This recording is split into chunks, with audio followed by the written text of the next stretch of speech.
I'm ready to go. Burning it down, they ain't noticed till the temperature rose. Bless the energy, then we erupt in a blaze. Mama save us, I swear the baby's lately crazy these days. People dancing like they warriors, use the passion. I got my head in the clouds, intergalactic. I'm on a venomous prowl, ready to snatch it. Are you prepared for it? Then let it happen. Rise up though, rise up though. All my people, where you at? Rise up though. Yeah, let's go, let's up. One time, go get it, it's yours, let's shine, come on. Yeah, let's go, raise up, that's right. Run with it, it's yours, let's shine, come on. Yeah, cause we warriors. Yeah, cause we warriors. Yeah, let's go, let's up. One time, go get it, it's yours, let's shine, come on. Yeah. There's nothing to say, oh God, nothing to say. I ain't have words, I erupted in thunder and rain. If your man's strong, then why call me running away? It's just a game, but nobody coming to play. Alright, I got this, watch out, I got this, boy. Raise up, max out, then blast the noise. A perpetual dream shattered by exceptional deeds. Forget what you think, live for you, resting in peace. Bless. Rise up though, rise up though. All my people, where you at? Rise up though. Let's go. Yeah, let's go, let's up. One time, go get it, it's yours, let's shine, come on. Yeah, let's go, raise up, that's right. Ride with it, it's yours, let's shine, come on. Yeah, cause we warriors. Yeah, cause we warriors. Yeah, let's go, let's up. One time, go get it, it's yours, let's shine, come on. In these days, we push forward, we stand strong, we stand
against me, I'm ready to go. Burning it down, they ain't noticed till the temperature rose. Bless the energy, then we erupt in a blaze. Mama save us, I swear the baby's lately crazy these days. People dancing like they warriors, use the passion. I got my head in the clouds, intergalactic. I'm on a venomous prowl, ready to snatch it. Are you prepared for it? Then let it happen. Rise up though, rise up though. All my people, where you at? Rise up though. Yeah, let's go, bless up, one time, go get it, it's yours, let's shine, come on. Yeah, let's go, raise up, that's right, run with it, it's yours, let's shine, come on. Yeah, cause we warriors. Yeah, cause we warriors.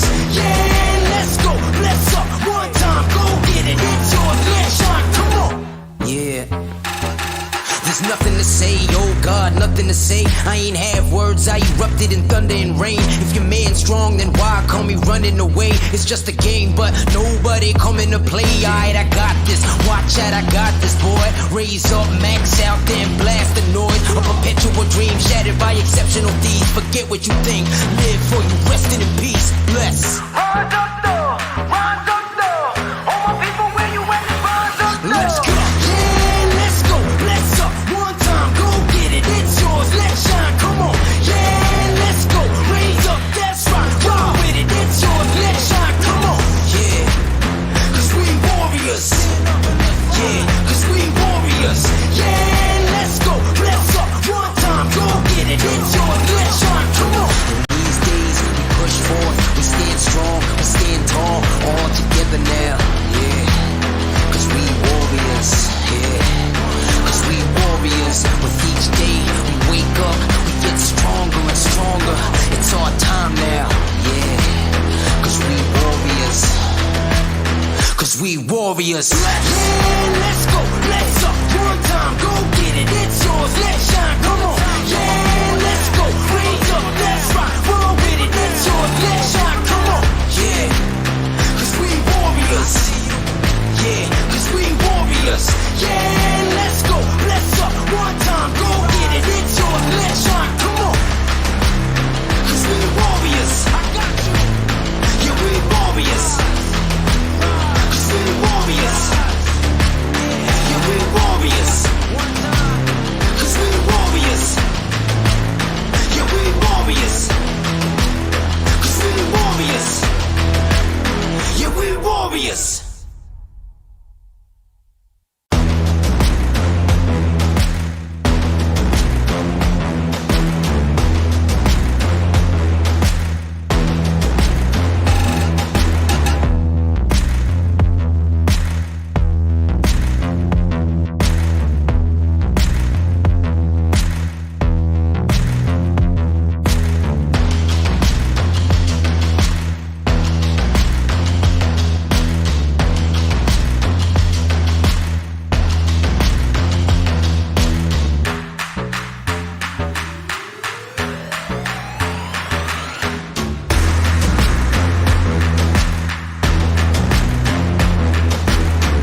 burning it down, they ain't noticed till the temperature rose. Bless the energy, then we erupt in a blaze. Mama save us, I swear the babies lately crazy these days. People dancing like they warriors, use the passion.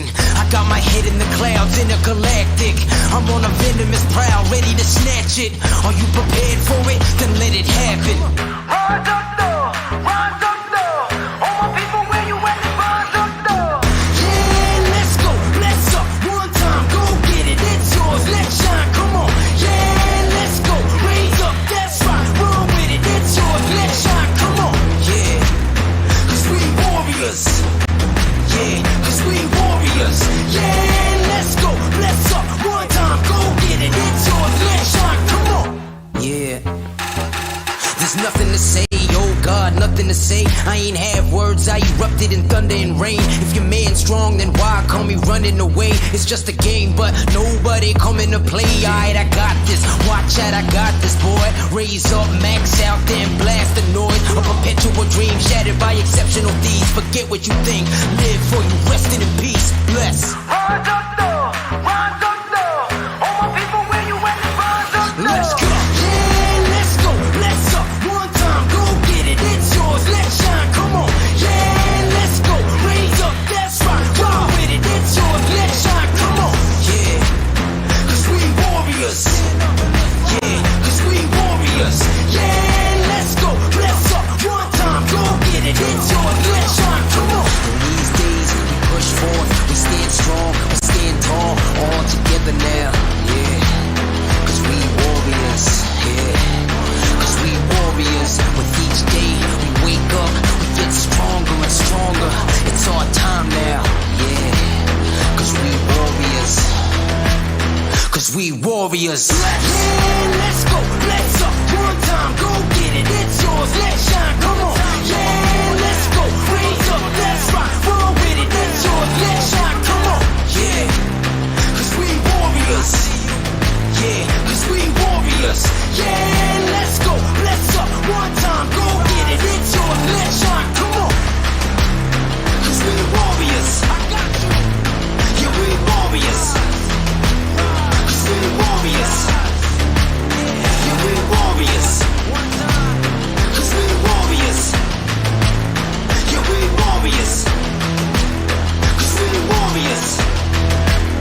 I ain't have words, I erupted in thunder and rain. If you're mad strong, then why call me running away? It's just a game, but nobody coming to play. I'm blessed. Rise up though, rise up though. All my people, where you at? Rise up though. Let's go. Yeah, let's go. Let's up. One time, go get it. It's yours. Let's shine. Come on. Yeah, let's go. Raise up. That's right. Run with it. It's yours. Let's shine. Come on. With each day we wake up, we get stronger and stronger. It's our time now. Yeah. Cause we warriors. Cause we warriors. Yeah, let's go. Let's up. One time, go get it. It's yours. Let's shine. Come on. Cause we warriors. Yeah, we warriors.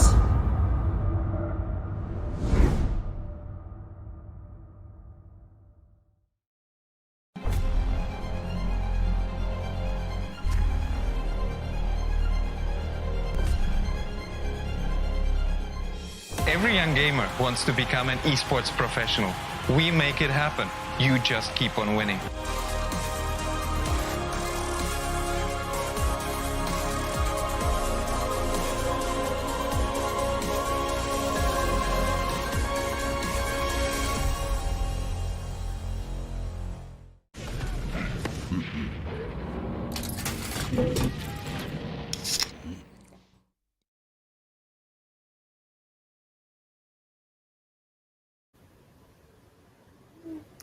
So, welcome back, everyone. This is me, Dr. Dang, and along with me today is going to be Captain Price as I welcome you all to ESPL Valorant PowerUp India, which is a tournament which is going to have a lot of Valorant action coming up. So, I'll take this opportunity to thank our partners as we have our tech partner who is Akamai Technologies, media partner TalkEsports, production partner SkyEsports, and the country partner PFG Esports. So how are you doing today, Captain?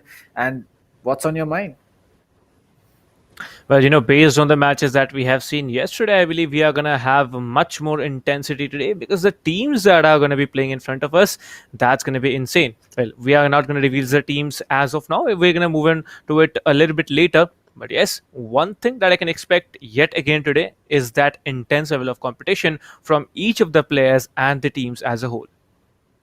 That is true. Competition, as well as all the teams giving it their all, that is definitely going to be something that we will obviously see. That is something that is not debatable because teams here, if they get knocked out, they'll have to wait for the qualifier two to get another shot. And if they get knocked out of that again, well, they have two more qualifiers. But then, as I stated yesterday, no team wants to take that extra time. No team wants to make sure that, qualifier one, that's just a warm up for us. Qualifier two, we'll figure things out. And three or four is maybe when we'll qualify.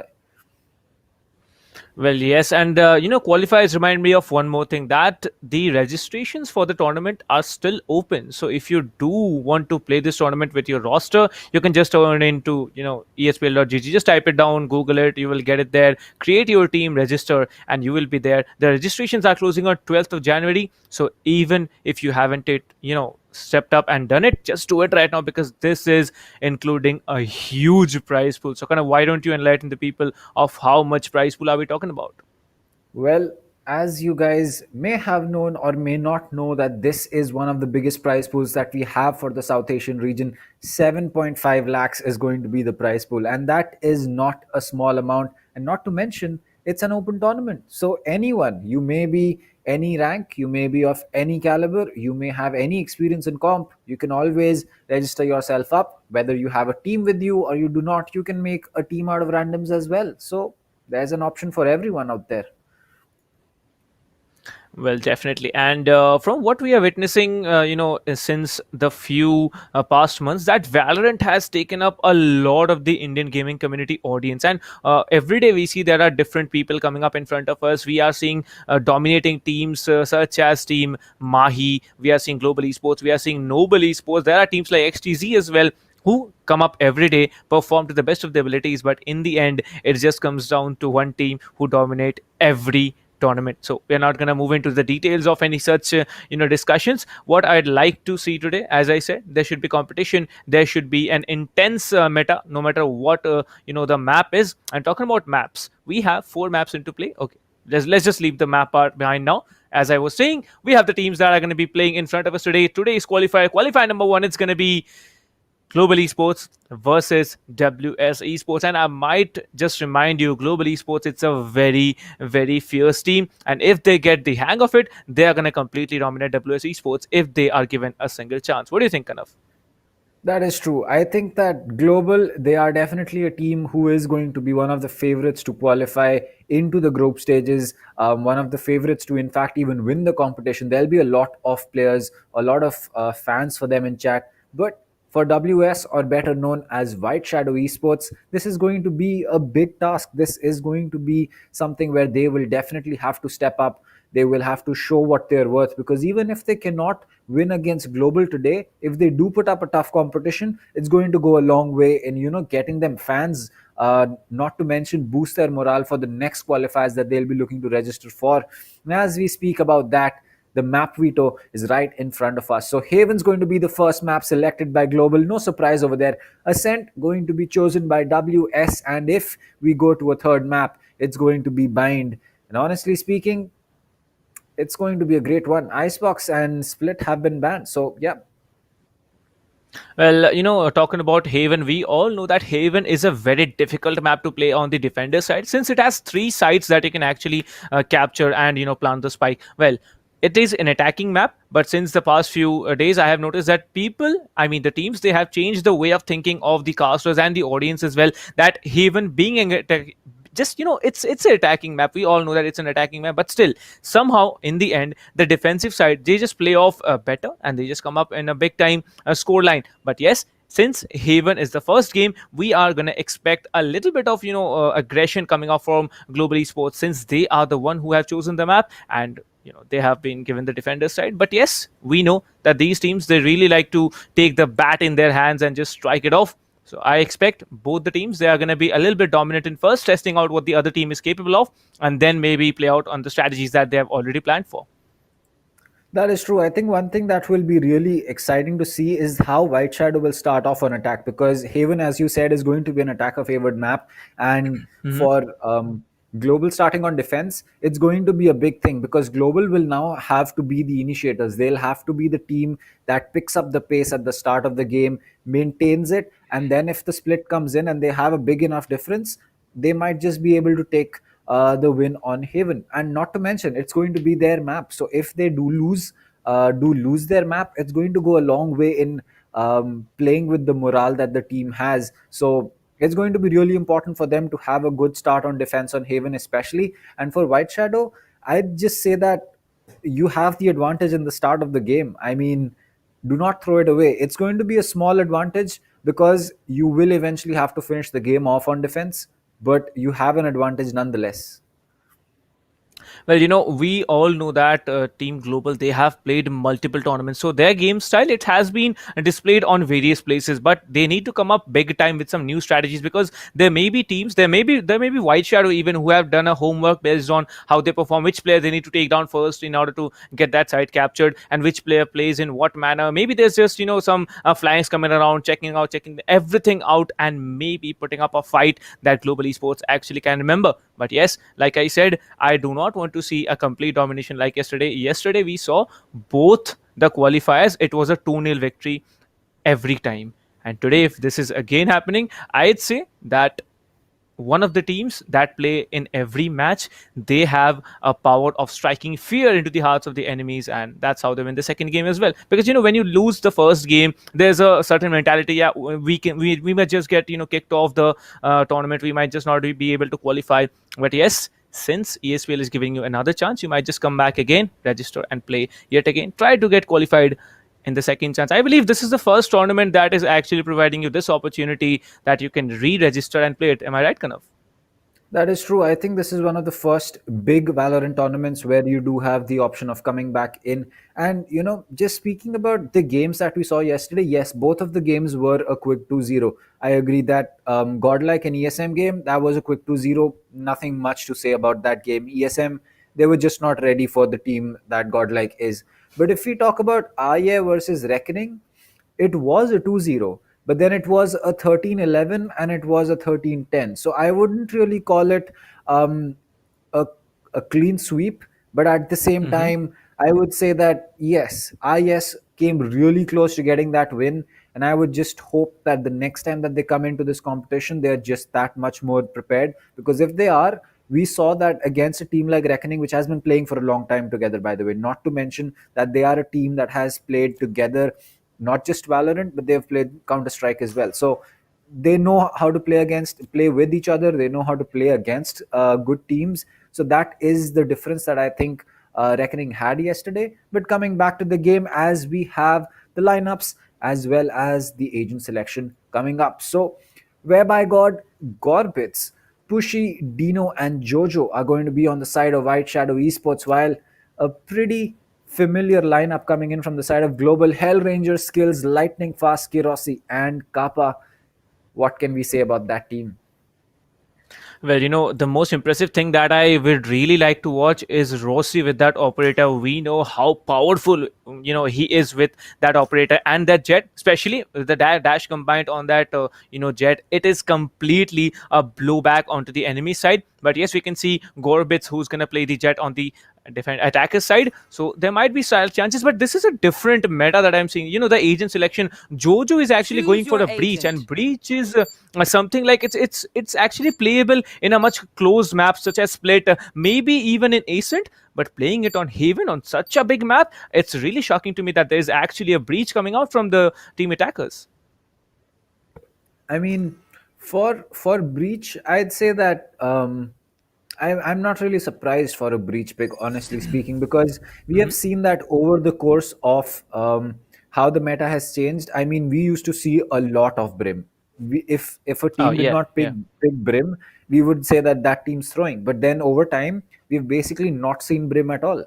But over time, Breach has started coming in because I think that Breach allows a certain playstyle that not a lot of other operators allow. I mean, you can use a Raze or a Sova to get rid of someone standing in a corner, but can you do it as consistently as you can do it with a Breach? Because for a Raze or even with a Sova, you're going to have to line Turret that out. shock dart or you're going to have to line that paint shell up. I mean, yes, the showstoppers there, the Hunter Fury is there, but then those are your ultimates. They don't really count when it comes to consistently denying positions. But Breach, you can go directly through a wall and you do not have to think too much about it.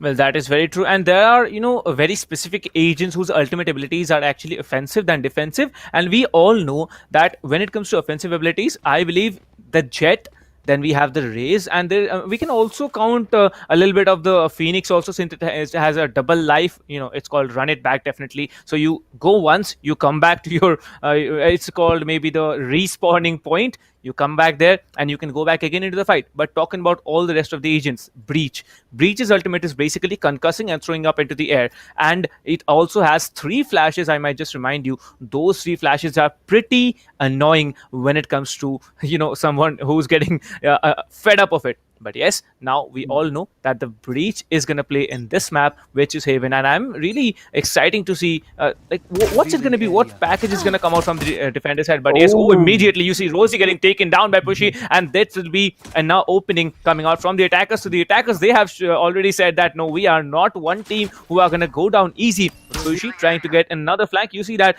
Recon Bolt will be very trickfully used up there, but coming out on the A long side as well. We see Gorbets, he's trying to breach that area, but there are already two players in A side, and Skills will be picking off one. So that's a trade coming up there, and slowly the rush comes onto the A side. well, yes. So the first pick and the second pick is in fact going to go to Skills as well, as he will pick that kill up. Skirosity dropping. Skills going to take some damage from that shock dart from the Sova, but it looks like he will just be far enough to survive it. As right now, the three players of White Shadow, they will have to choose whether they want to push A or will they look to rotate, as Gorbits as well as the Sova is going in for a rotate. A B site might just be the play, but do they have enough utility and map control to make that work? As far as I can see, Lightning Fast does have a pre-play swarm grenade on the default plant. So as soon as that Sova goes in for that, yep, there you go. The swarm 30 grenade has seconds been left. used. A recon dart is being used. Pushy going in for that plant, but it's going to be faked as Hellranger is going to get that kill. Kappa is going to get another one. Dino will get that kill as well. He'll get another one. He's down to a 1v2. Will he look to teleport? 15 seconds on the board. He does get in for it, but with the ghost in hand and 20 HP, will 10 this be a seconds clutch left. for him? It's going to be the real question, and he knows the answer. Well, it was a really impressive thing that the Omen did there using that paranoid ability, but there was no one who was actually blinded or short-sighted, however you like to call it, and Dino, it was not enough for him to pull this off. So 1-0 coming up in the favor of the defenders.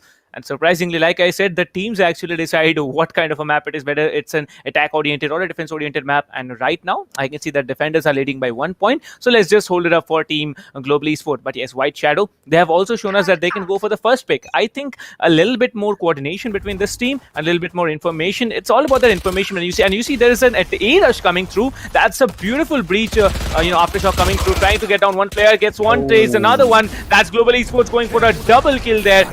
No one has been taken down yet, but coming from behind, way by God, taking down two players. That will be a beautiful job done by the Cypher there. 3 versus 3, and we see way by God has successfully planted the spike. 21 HP still remaining. All the players are scattering around, trying to hold out those corners very carefully. Coming up from behind, it's going to be Rosie. Pushy will be holding out that corner, but it's going to be enough or not? Yes, it is enough, but still, this is another player with 21 HP. Two of the attackers are left with only 21 HP. The Cypher's camera needs to be deployed. They immediately tags out one player. That does not tag out, but just spots him out. No, done there. Immediately dropped out. Kappa will be doing a great job there. 2 versus 2. Lightning Fast has to come down from heaven, trying to go for that, turret there. Takes down one by that headshot, and this will be another one going down. Pushy will be shut down along with Dino, and another round going in the hands of the defenders. Well, that was certainly a big surprise coming in from White Shadow. I mean, I think it was Hellranger as well as the Phoenix who got caught off on a long, and what a push coming in from where I got. Very good push, but unfortunately just not enough. The gun skill on the side of Global Esports just a little bit too strong, as yes, it was Skills and Hellranger who got caught out over there.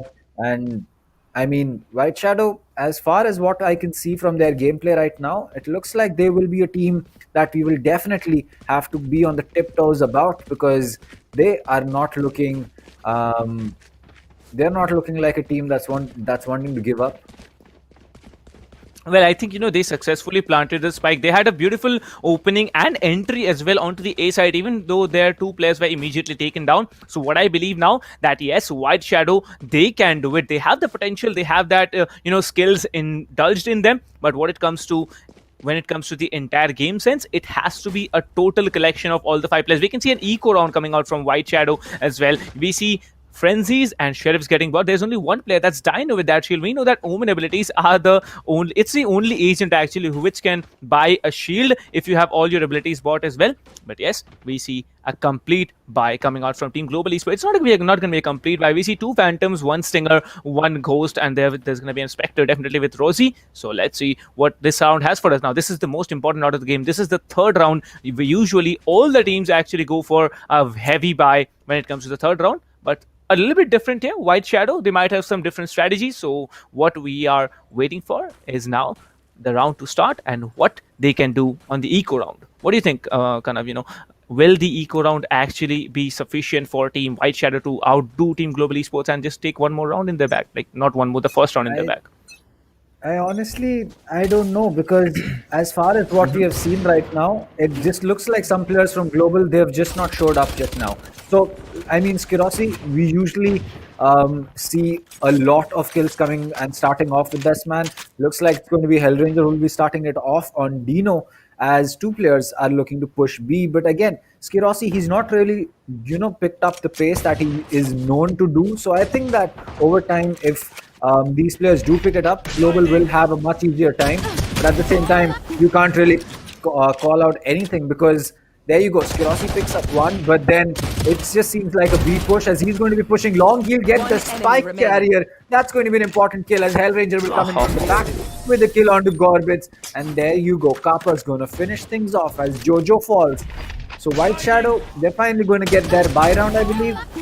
And they need to make sure that they work, they work together, and hopefully they get this round in the bag, because till now it seems that they've gotten awfully close, but at the same time, they're just a little too far away from getting that win.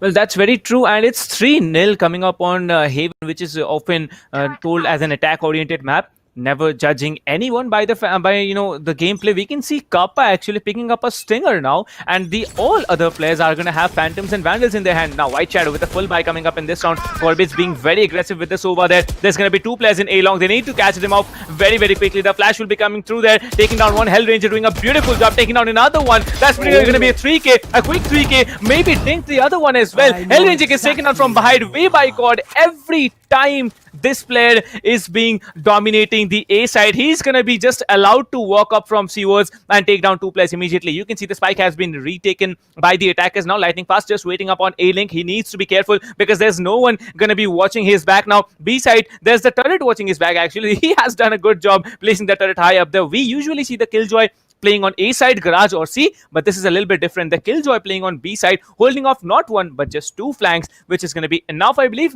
since the defenders still have 3 players left. That is true. I think one of the great things about Haven as a map is the fact that even as attackers in a man loss situation where right now it's a 2v3, you have the option of playing around with the Spike scythe, and there you go. The spike is going to get initiated on C, which was completely left covered. And now as for defenders, they can obviously play a retake. So this is exactly why Haven tends to be a much more balanced map for a lot of teams, especially if you know what you're going to be doing. And as you see that, it's going to be skills with 2, but whereby God, honestly, he has shown up big for White Shadows right now, and it just seems that White Shadows need to have one more player show up. And whereby God on short, I don't know what the man does, but he just appears and picks 2 kills. And it has been skills and Hellranger every single time who have fallen to that.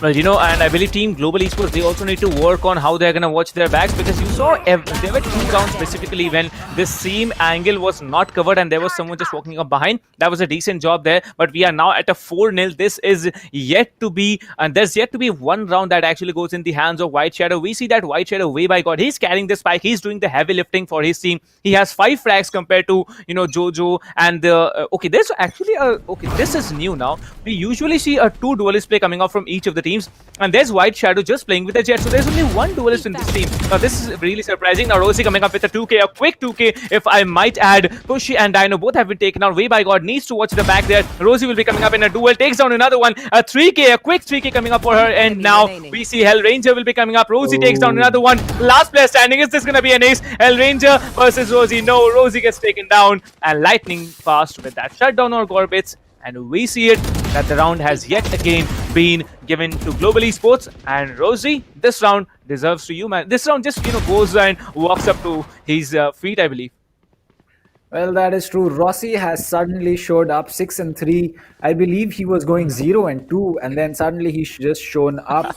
And honestly, it's something special to see what it's something special when Skirossi turns up, because we have seen him on the op, and we will be seeing him on the op, as 5-0 is going to be the score. The Storm Blades come out, as this is going to be an eco round. The Recon Dart is going to tag 2 people, but it's Rossi, he's just holding on inside the Cypher cave. The Outrun gets taken out. Skills and Hellrange is going to pick up 1 kill each. I believe that's the Omen who's getting spotted. He'll miss a lot of shots. But what? The Frenzy takes out the Operator. What? The Frenzy is what, 400 credits? Yeah, 400 credits versus 5,000 credits. Who's going to win? Take a guess, chat. Oh, well, it's the shot. My God. And it's really interesting to watch how the Sovas play out. I believe it's a good thing that the Sovas have so much information in their hands. They have the Recon Bolt, they have the Owl Drone to use, and they can get a lot of information when it comes to making plays against the team. But yes, we have Sovas from both the teams now, and I really wish to see how Pushy actually performs when they are on the defending side. But now we are at a 6-0 domination coming off from Global Esports, and if this continues, there's not going to be a lot of time that we see this match happening there. It might be a 13-0, but I just pray to God that White Shadow, you really need to turn up now. You really need to make the plays happen. What do you think? Will this be another round going in the hands of Global Esports, or just White Shadow are gonna make 1 point in their bag? I mean, White Shadows, they do have I would say they do have the skill to do it. It's just that they're being outplayed by Global Esports. And I'm not surprised because not only is Haven one of the strongest maps that Global has, it's also one of the, Global is also one of the best teams that you could do. And what a quick plant coming in from White Shadows. Everyone's going to migrate to Long. They're going to be using Long as the only place to hold. Flank is being held. Blaze Wall comes up. Stormblade is popped by Skirossi. They're going to get spotted. And honestly, Skirossi with that op. He's going to be like, you know what? You have some skills, you may have some plans, but they are going to go all out of the board as the Rolling Thunder is going to be coming in. Still a 4v4 and looks like Global is finally going to have to give up a round. Dino has come in from the back. Hellrange is going to get one pushy and way back out, but no, it's still going to be the defuse that comes in. Oh, like you see how many abilities, how many utilities were used up there. We saw the ultimate from the Sova getting used up in the front, coming up from the defenders. We saw the Breach using the ultimate from the attacker side. Then we also saw the Omen using the ultimate from the attacker side as well. And that was a really, I believe it's a lack of coordination that's actually coming into play for White Shadow now, because you saw that there was everyone stacked up in Long. There was not one player actually peeking up on top of that box there, where Rossi was just waiting up there, sniping out the players in Long side, and that is a really, really disappointing thing to watch there. But Rosie now coming up in A long side, trying to defend that area very, very carefully. The Cypher is yet gonna play on the flanks there, lurking around a little bit. But yes, the Killjoy is still waiting there. Rosie trying to cover his flanks now. He needs to be careful because there might be players just lurking around in the corner, but goes back in cover. And we see now this time the attackers are being a little bit more careful and a little bit more passive. Well, it seems that White Shadow will have to think about something new. As Gorbits, he'll be making his way into the Dark Shadow. As Kappa will completely miss him out, but Hellranger, he is still ready for that peak. And as one player makes his way into Garage, Kappa might just get taken out. And yes, he will. But Hellranger again playing for that trade. And that is why Global is the team that they are. They're always ready for each other's backs. And Hellranger, he clearly did that right there. 2 kills for that man. And as the run it back is going to get popped, he'll get taken out instantly. But it looks like he will still look to survive a little bit longer. As the spike plant is going to go down, but Dino is going to get 2. Skills is going to get 1. As it's all down to Dino now. He will spot the Omen. He has a Phantom. He has a full shield. He has a smoke as well. He will get that teleport in as both the players are looking to teleport right in front of him. And Dino... oh, such a good play, messed up at the last moment, and I have no words. 8-0. What are we seeing? Like, it's really surprising to watch, but yes, Global Esports, they are showing what they are capable of, and they are doing a pretty decent job as well. It's not a decent job, it's an extraordinary job, coming up with an 8-0 in the first game, and I believe this is gonna count up there as well. And Dino with that beautiful teleport, he immediately was shut down by 2 players just waiting up in that garage area. But now 8-0. We see 13 frags coming up for Hellranger. We have skills with 8. We have Rossi with 7 frags as well. Kappa will be having 6 and Lightning Fast will be having 3. Coming up on the attacker side, we have Way by God only with 8 frags, and all the players are just trying, but there's one shot getting missed out there. He needs to be careful now. One shot, another one getting taken down as well. So I believe Dino is going to be very disappointed now. A second coming up there, and that was a headshot too.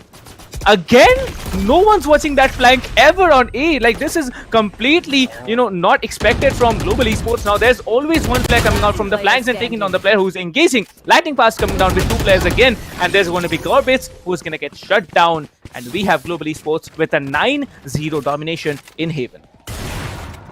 Well, Rossi missed 1 shot, but then he made up for that with 2. And I'm actually pretty surprised that no one was holding that flank, because now it's been 3 times that a player has been holding either short or long, and a flank comes in from long or short and gets rid of that player. If there was even one guy in heaven either peeking long or just holding that small passageway to short, Skirossi would have taken down the Sova as well, and possibly even gotten rid of every single person just playing in that small cubby corner. But unfortunately, there was no one watching his back. But at this point, does it really matter? They still got that round, and 9-0 is going to be the score. As Way by God, he's very, very close to possibly losing his life, because the second he peeks it, he might just get that kill. But Jojo coming in from the back, he will get that skill, gets that trade. The paranoia comes out, the flash will be coming in as well, but the neural theft has been used as there's Gorbits coming in from the back, and skills will fall from C long as a recon dart is going to be used to make sure that the push does not come in from CT,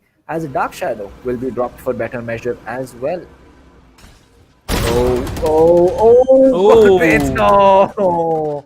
What a play, Kappa. You've got to make sure that you're checking your lines of sights, and finally a round for White Shadow. A long time. It's been a long time since they've been asking for that. They've finally gotten it. Well, I think Gorbit should be given credit, a lot of credit of this round as well as Dino, holding up that flanks on Garage, and that was a beautiful job done there. Finally, just, White Shadow get a round in the bag, and that's 9-1 coming up after 10 rounds with Global Esports in the lead.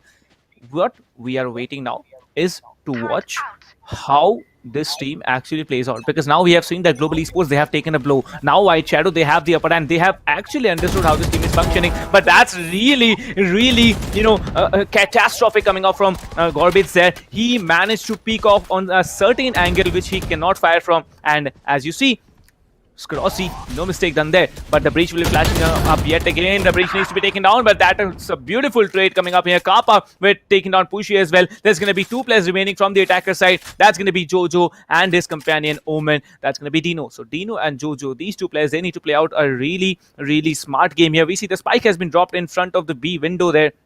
It needs to be picked up. I mean, someone was carrying the spike. They was just shot down, and the spike was just dropped there. But yes, Jojo, he has the spike. He is slowly trying to get into one of the sides. There's a Sova still guarding on the B side. He's lurking around in C-Link. That's a good thing to do. The Phoenix is holding off on the short of A. It's the Seawars actually. And we see Jojo and Dino both are trying to just enter C side, where already the Killjoy is being very calm and patient and holding it all alone.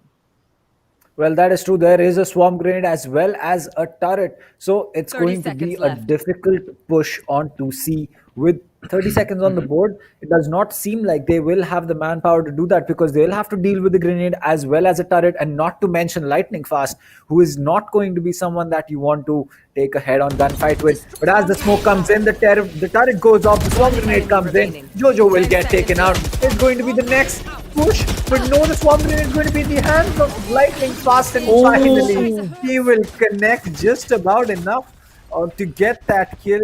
Almost a potato coming in from Lightning Fast, something we don't usually see. But again, the Vandal is not going to be an easy gun. And in a situation like that, where you have your enemy in front of you and you pull out utility, I wouldn't blame him. Well, we shouldn't blame anyone. He was trying his level best there, but still somehow the Killjoy survived and took him down. All thanks to that reload of Dino. Otherwise, Dino would have taken him down. But now, moving on to the 12th round, Kanav, I'd leave it completely to you, since it's the most intense round right now. If team attackers can just get one more round in the bag. Let's see. Over to you, Kanav. Well, yes, if this is going to be a 10-2, this will definitely be a great round, as Hellranger, he'll be dropping a boatload of utility, but Bulldog comes in. Judge is going to be in the hands of Gorbits, and every single piece of utility. They really want this round. A 5v3 lockdown established. Every plant is going to go down. Whereby God will get that initiated. Rolling Thunder comes in as well. Kirossi does get 1. He gets 2. He gets 3. He gets 4. Oh, 4 players were detained. There is still going to be one more. Jojo is going to be on the right side of Long. He will get that, but he's at 11 HP and he will fall. And what a round coming in from Global Esports. The round completely turned on its head on the basis of that one lockdown, and all the effort that Gorbits and his team made just went down the drain. A single click of the button. Well, it's like, I think this is the second time Rose actually pulled off a 4K. Did not get that ace before. He was completely shut down over there. But yes, I'd like to add one more thing, that the defender Killjoy by lightning fast. So what brain plays coming into that? And I don't know why White Shadow actually committed to that plan. They should have walked off immediately, off the side there. But they committed to the plan. They stayed there. 4 players got detained, and that was it. It was a textbook measure by Team Global Esports to actually take them down using that lockdown, and that was the perfect round to actually use it when they got detained. They just detained 4 players on site. So now we see it's a 11-1 domination coming up from Team Global Esports, and they are being very, very aggressive. Now we see the Jet coming up there. Skirossi will be coming up, and from behind there's going to be lightning fast with cover as well, taking down one way by God. Caught out in that reload, will be shut down immediately. Now the Killjoy is coming up there. CT needs to be cleared out immediately. Another quick tap to the head. That's a beautiful shot there. Another one. Skirossi is on a roll right now. One more player remaining. Jojo, where is he going to be? Jojo has a frenzy in hand right now. Has that fault line. Will be using it there. Has the fault line. Has 2 flashes. Can take down 2 players. Takes down 1. Takes down 2. That's a beautiful job done here. And picks up the ghost immediately. There are 2 more players remaining. One is in C-Link. One is waiting up on B side there. And from behind, Kappa was waiting. As we saw, 12-1. This is Global Esports on a roll right now. Skirossi needs to be shut down immediately. Otherwise, I believe this is going to be it. This is going to be another round going in the hands of Global Esports, and we might just see a 13-1 win coming up for Global Esports. Like, what are we seeing today? Complete domination. Well, match point it is, and a forced buy coming in from the side of White Shadows. That really tells you what they are feeling right now. And Global, they've just had a cakewalk. They've not had to deal with anything except that one round. And even the one that we just saw before the split, the lockdown, I'd say that even if 4 players did not get detained, it wouldn't have mattered, because Skirossi was anyways on the backstab. And as we have seen a lot of times, this time it's going to be Skirossi who will be eating some bullets with that Stinger. Gorbet's missing a lot of his bullets, and as you know, that Stinger can run through its mag, giving in a blast, as Global is down to 2 players in a 2v5. Jojo and Gorbets, they're just going to be playing the super aggressive. The Omen as well as Kappa. It is going to be, I believe, a Dink coming in, and Dino's going to finish that off before Skills comes in with the Phantom, but his position has been called. He is very low on HP, but a headshot is going to be what will finish him off. And honestly speaking, a good round coming in from the side of White Shadows. It was a round that they needed it was a round that they had to win, and they did that. Well, they did not, go unharmed there, because we see a 12-2 point still remaining in the leaderboard there. But yes, one thing I really noticed, that there's someone in the chat saying switching to your sidearm is faster than reloading. This is a really, popular line used by one of the most popular games previously. I'll not name the game definitely, but now we see Global Esports, they need to be waiting up there, and Gorbits being very aggressive there. The Omen flash, the Paranoia coming up and immediately shutting down one player, short-sighting them, and one player gets taken down from the attacker side. Global Esports, they are being a little bit troubling now. What we see, there's going to be 2 players now. Gorbits is waiting up there, tries to take down one. I don't know why he was doing that. There was no need to actually spray the Vandal, especially on ADS, but he does it and he gets taken down. But there's one player still lurking around post side there. He gets taken down. Skirossi will not be missing. I think this guy, he has no intention of missing ever, but she, being a little bit more accurate, being a little bit more precise, takes down Skirossi immediately. There's going to be 2 attackers still surviving. One of them is going to be on the backside, and one of them is going to be still on the default. So what we see now, Way by God, he's still surviving. Now this guy has been dominating this team over and over again, and there's one more player just standing. It's going to be Skills there, but Way by God, every time this guy is there present, holding the hands of his own team, holding everyone's hand, and getting rounds over and over again. 3 points finally in the hands of Team White Shadow. Well, it seems that for Team White Shadow, it's going to take a little longer. It's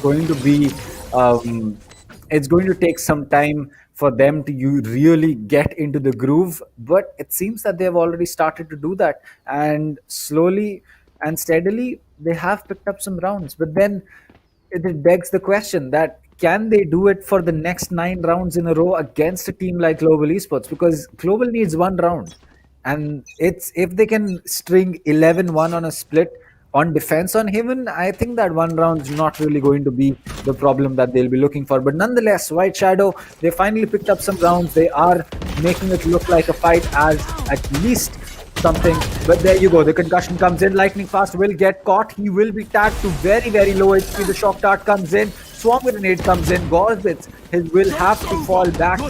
And there you go. The run and back is going to be used as well. All the utility is being dumped on a no concussion. Oh, Aftershock's going to get one. Skills will get one. Whereby God gets killed. Hellraiser gets one onto Whereby God. He will heal up, but he'll get taken out. Pushy and Jojo getting that kill. And Lightning Fast with 2 HP on the backstab with the Spectre is going to be the person who will have 2 HP. And a Dream, he will get 1, but will he be able to do anything other than this is going to be the real question. Heaven is clear. He can take that control. Recon Dart comes in, going to stop that push from him. Oh, he's still going to connect 2 HP. He needs one person. It's going to be both the players on 1 bullet each. It's just a matter of question who's going to smash that left click 30 first. seconds left. And they have finally managed to secure 4. It's a long run, to be very, very honest, for Team White Shadow. And slowly, I believe the entire scenario standing out in front of us is that White Shadow, they have done the homework. They have done the study that they needed to do. It took a little bit, more rounds than I was really expecting. But yes, now what we see, it's a beast attack coming up from the attackers there. Skerosi will be having a shotgun. That's going to be a bucket in hand. And we see Jojo immediately using, oh my god, his ultimate is really annoying there. Takes down one player, goes up for that free flash, but he immediately misses. Hellranger will be waiting there. Jojo will be shut down.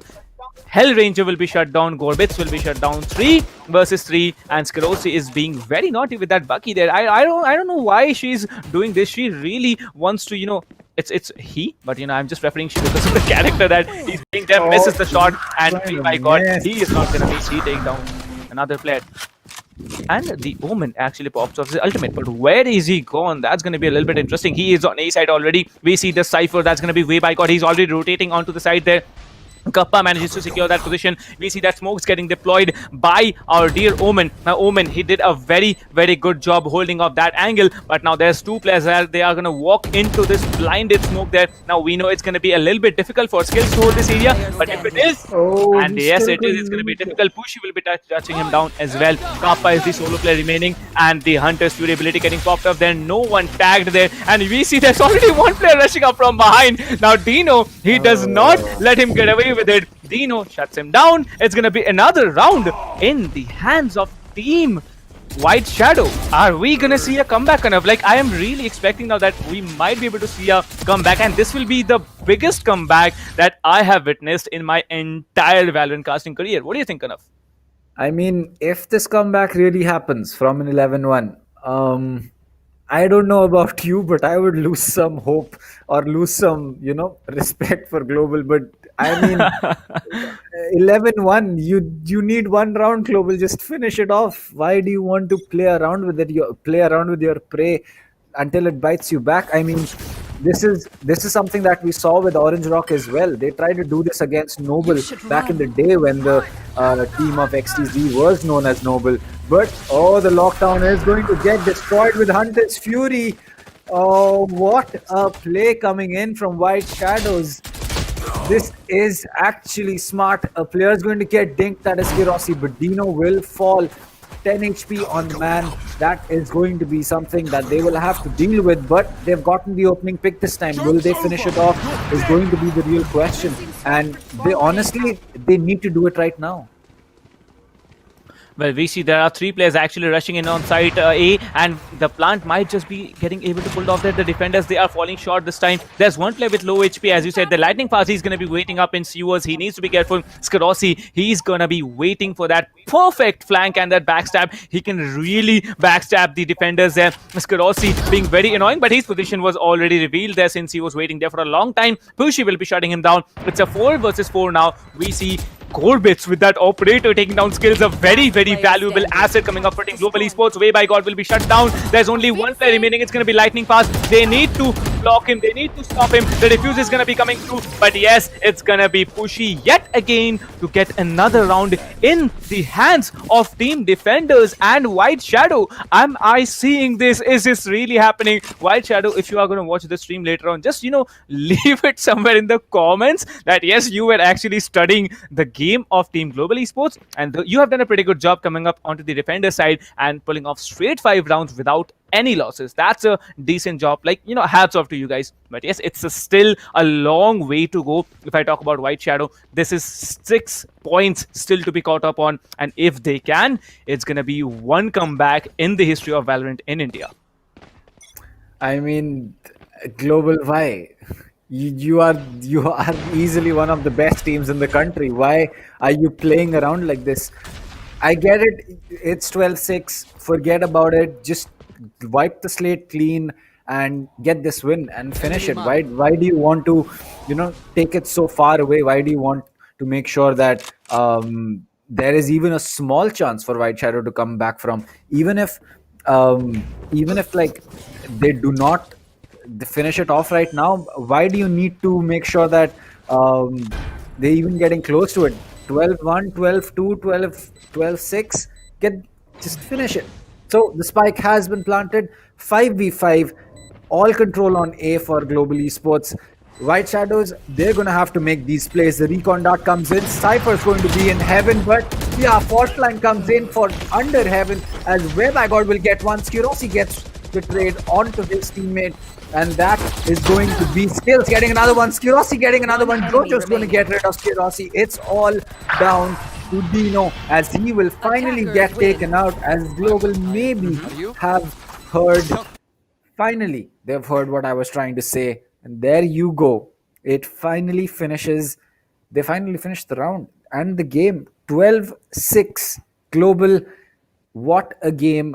Very good start to the first half. Second half, a little shaky for them. But then again, they finished it off. So there's nothing that, we can really say anything about.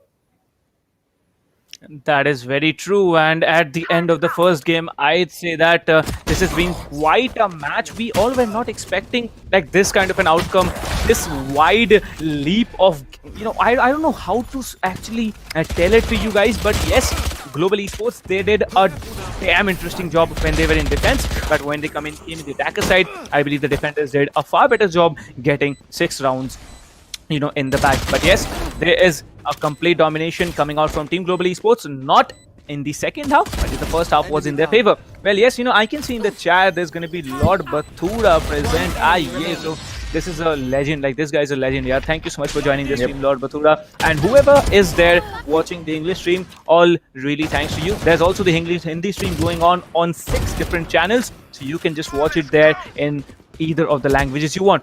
But yes, let's move on. This game, it's been one game that we can all remember, coming up from 11-1 to 12-6 and then to 13-6. This was a good job. And Kanav, I think you have some kind of a telepathic communication with Team Global Esports. You said it once, they got that round. Well, I mean, I had to say it a second time just to emphasize it, that please just finish it off, Global. We know that you're going to be, we knew after the 11-1 that it was basically impossible to get that comeback. I mean, by basically impossible, I mean, I was not counting out the comeback, but at the same time, being practical, we knew that it was not going to be, it was not going to be an easy thing for White Shadow. They did put up a great fight. I mean, coming down from 11-1 all the way to 13-6, it's not easy, especially against a team like Global. But it was those small mistakes, especially like this one on Dino. If he had just held his ground, he might have been able to take 2 in a spray down. He might have been able to reposition himself in a better position. It's just that not just bad decisions, but I would say bad timing in a lot of the plays that they made. And it just turned out that they were not able to make it work out in the end. And a lot of the times that we saw White Shadows make a push, it Yikes. was pretty one-sided. We did not see a push onto C and then rotate to an A or B. We did not see a B execute at all. The one time they had a half B execute, it got completely shut down. But since then, I think that White Shadows, they have a little bit of things that they need to work on. Apart from that, they do have a very, very good team.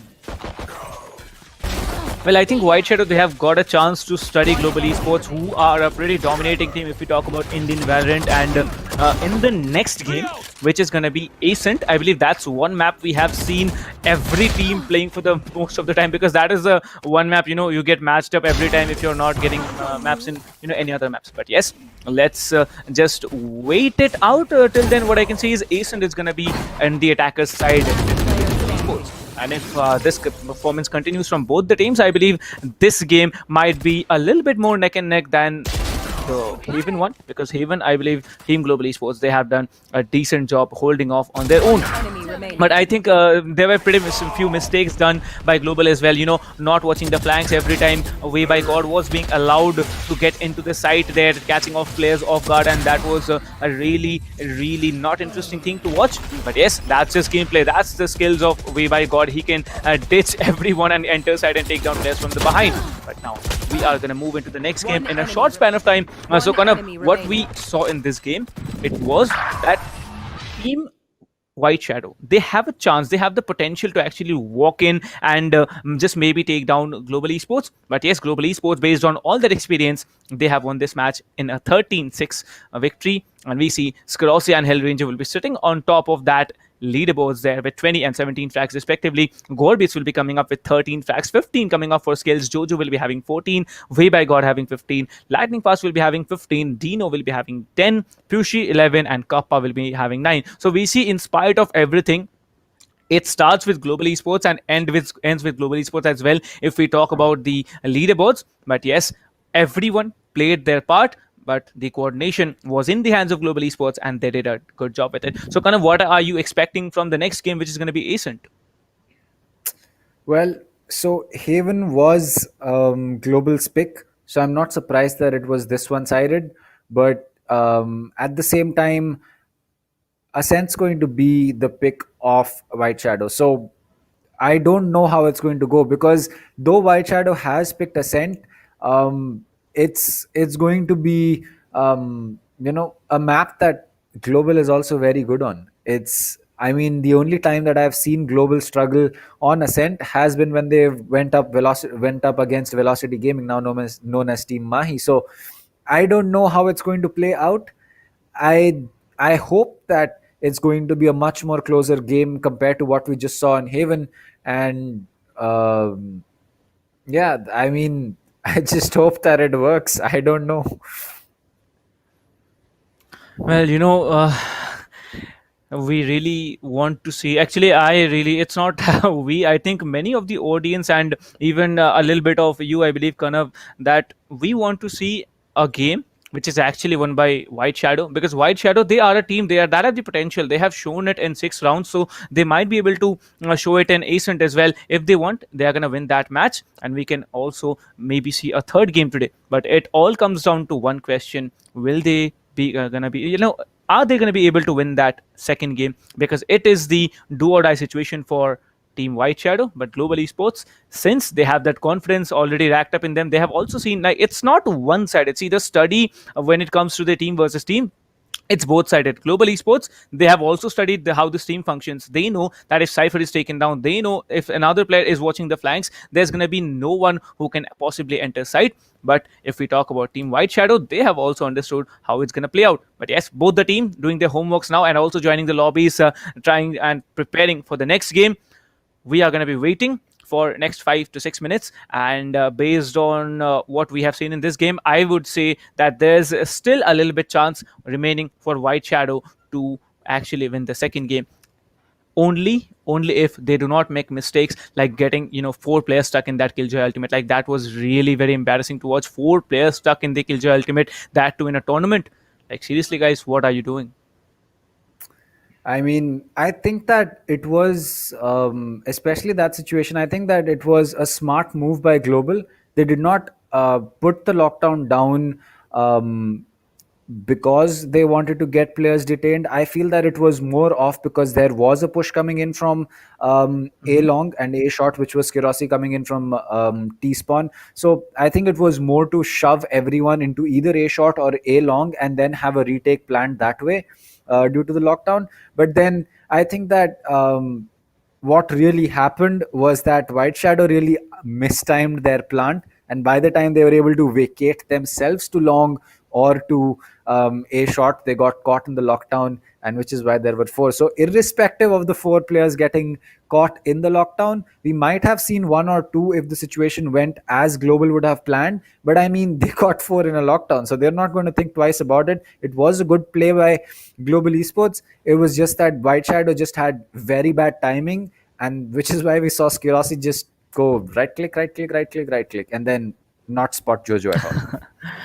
Well, that's very true, and I think White Shadow, they also need to work on their communication, because what I see is that single players, they have the skills, but communication is everything, coordination is everything. And even though the Killjoy Ultimate was popped up there, like the lockdown, it was stacked up there, right? And what I saw in my screen is that after planting the lockdown for around 2.5 seconds, then the plant was initiated. Was it just coordination or miscommunication that it actually happened in this way? They planted the spike, there was no one actually trying to get off site, they all got stuck at that same area in short. And it was like you said, it's right click, right click, right click, and there was a route in front of you.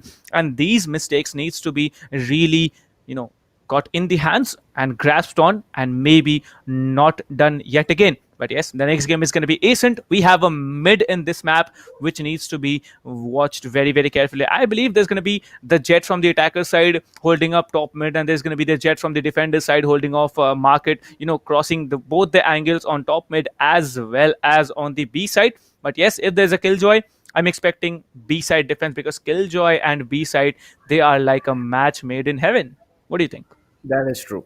I agree because from what we have seen in the games of previous ascents, it has always been that the team that takes mid control is usually going to be the team that is going to go away with that round. But the same thing cannot be said for Split, because yesterday we saw that Split as a map was really favoring Reckoning till Arya was trying to push into mid. But the second Arya decided that, you know what, mid's not really working out for us. They are holding too strong of crossfires. There's too much utility from mid stairs, from ropes. They were like, you know what, leave it. We don't want to deal with it. We're just going to push B directly, or we're going to push A directly and then take mid control. So that kind of thing works out on a map like Split, because it's a much smaller map. Mid's much smaller.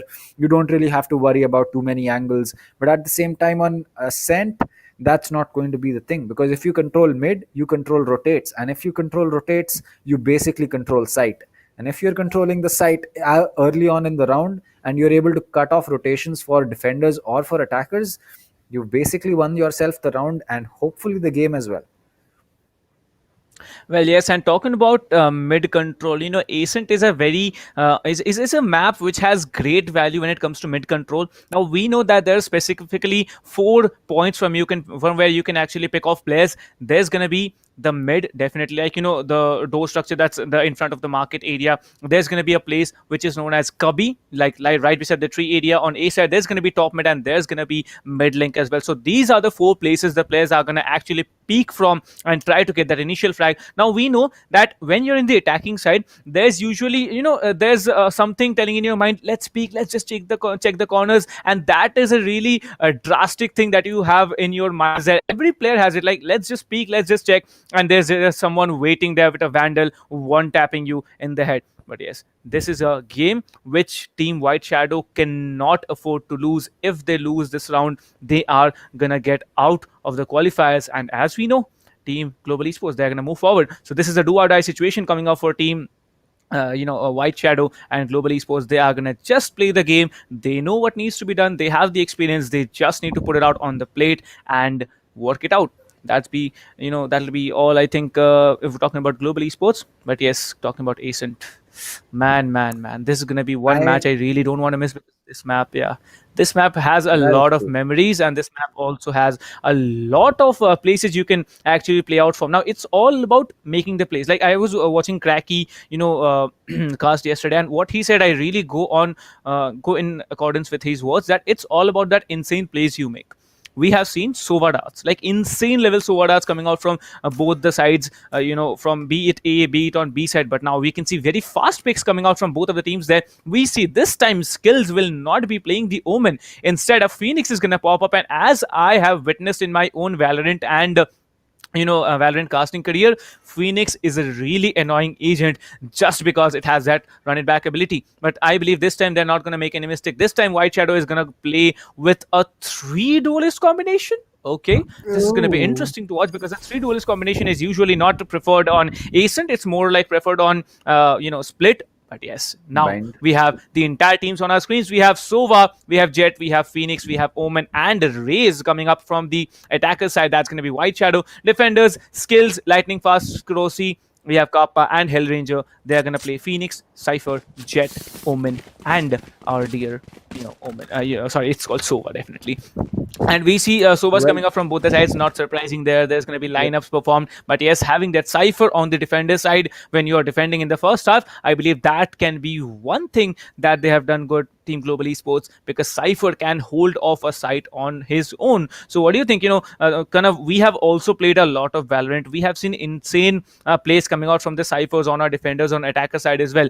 But if you have a Sentinel, is it Hmm. actually more beneficial when it comes to the a defender side? Um, okay, so it really depends on how that sentinel is going to be played. For example, if you speak about Killjoy being a sentinel, she is much more, as you can say, flexible with how you want to um, play on attack versus defense. Versus if you think about a Sage, she's basically going to be really, really strong on defense, but then not so much for attack. And as we speak about that, Skills as the Phoenix, he's definitely showing that oh, there you go. Both the Phoenixes are going to be using their hot hands in a matter of seconds to get that healing ability. And as the player is going to get spotted by Skirossi, he will take him out. So the first round again going to Global Esports, almost a flawless round. But then, so yeah, coming back to the point, if Cypher is going to be in play, I think that it's going to help them out a lot on defense, and I'd say about 30 to 40% on attack, because if you get the spike down, Cypher is going to be really strong. And not to mention that apart from Hellranger and Skirossi's smokes, I mean, yes, Hellranger smokes are more of the traditional ones. You can place them wherever you want. Skirossi, not so much. Lightning fast, Cypher cages, they are going to be important as well, because if you have actually run out of all utility and you make a push, Spectre is not going to work out, but Kappa will still get that kill. Flash comes in, it's going to be a Sheriff.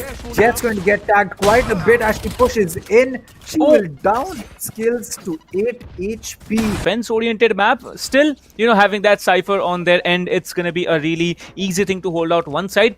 But yes, all the other players, we can see that they are not going for a buy. Actually, it's White Shadow again in the third round going for an eco push. We see it's not Spectre, sorry, it's Sheriffs and Frenzies into play, along with some light shield coming up from or I forgot his name, the Jet on the attacker side. But Rossi being very, very aggressive. Now tries to pick off one player. The Raze will going to be waiting up there, but no thing coming out there. Takes down one player immediately. Fushi will be taken down, but Jojo gets taken down as well. So there's going to be 3 players remaining on the attacker side. 2 of them are lurking around in catwalk. Immediately, slowly and slowly, What a gets shot. one tap. Are you serious right now? Lightning Fast just gets one tap to the head by that Sheriff. Now there's going to be the spike on the spawn. There's one player remaining who is also moving around in the spawn area. That's another one tap coming out from Orbits. Great job with that one tap. Now he has a gun, but there you Hellranger go. also says, hey, I can also do it. I can also untap you, and shuts her down. This is going to be 3-0 coming out from Team Global Esports yet again.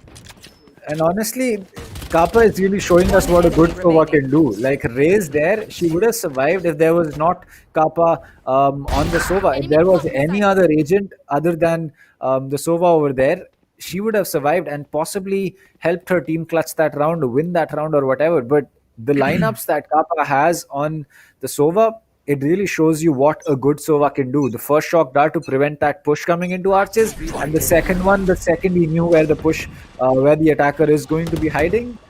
Very good play. But this time it's going to be 3 players who get recon darted, and this time it will be Skirossi who will also get recon darted, but that will not be a push that will come in.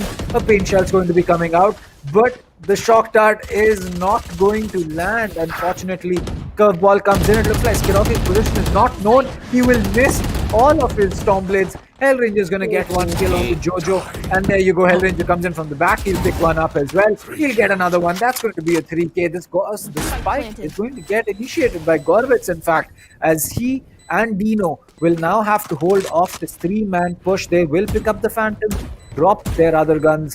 The Oni Phantom as well as a Vandal is going to be in the hands of these 2 players. And as smoke cover is going to break, it's Skirossi awfully close. Will he get this kill? No, he will dodge the bullets. In fact, as the player is going to use the tailwind, he will make his way out, but Hellrange is on a 4k, does not want to give this up. The player is going to be under heaven. Dino is going to get that kill.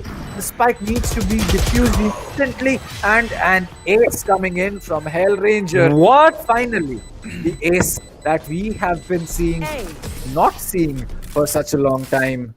It's finally going to be happening.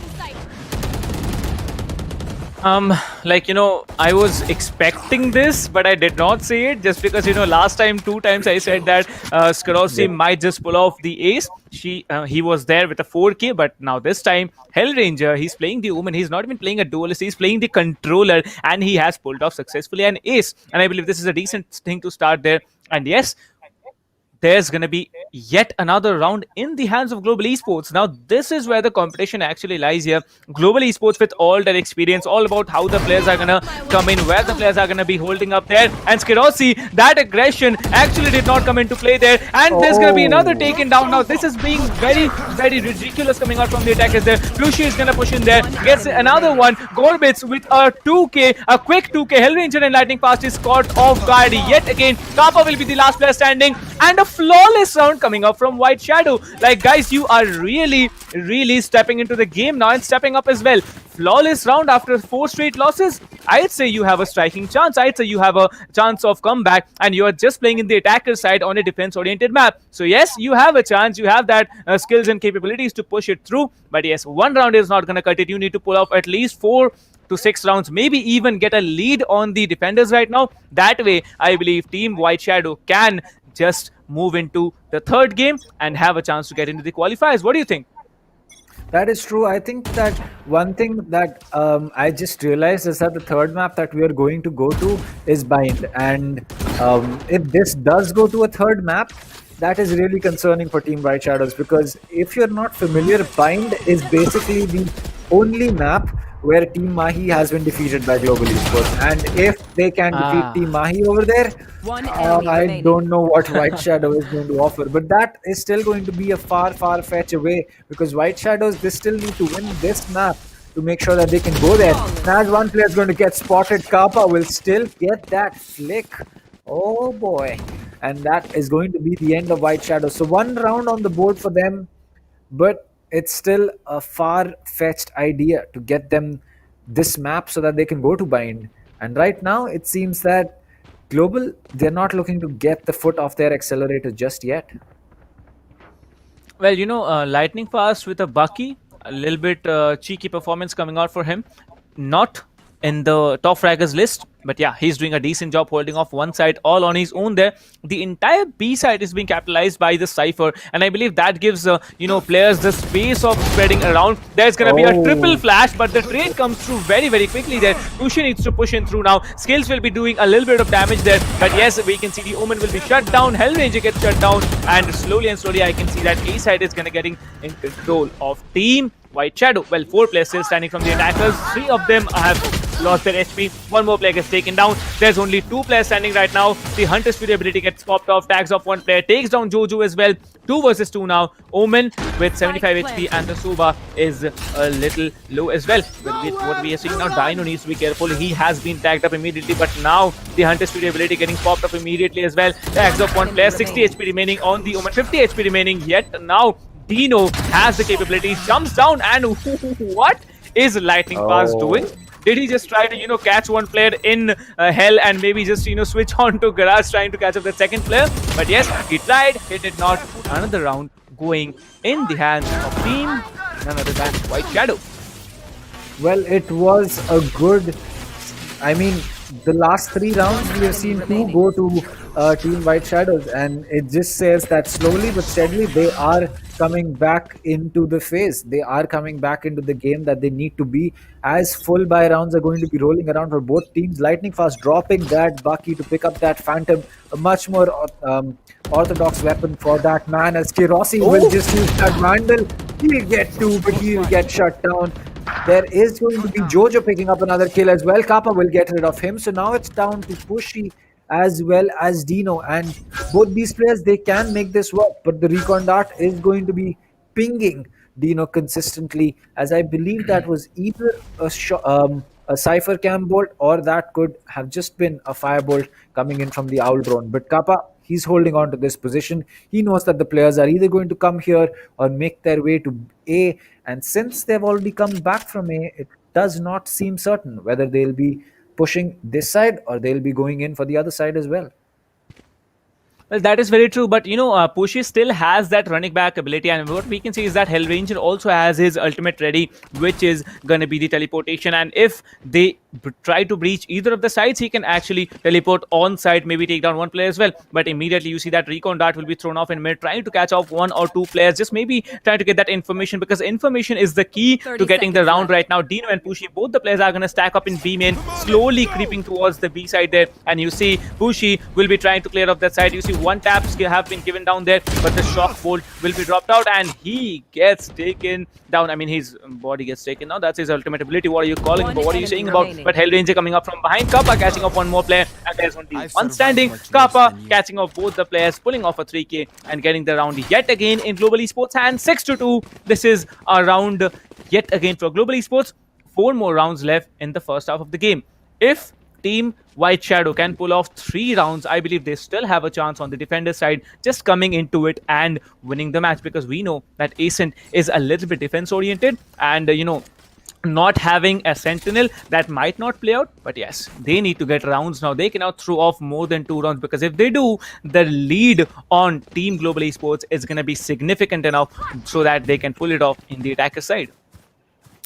I mean, yes, it is going to be an all-out A push again. The Jet has already dashed in, but Hellranger is going to get that kill. Skirossi, will he check that flank? Looks like no. Showstopper comes out. Where by God is going to get that kill. Hellranger is going to get 3 before Jojo is going to pick up Kappa. Hellranger's position, I believe, has been called out, but the classic comes out.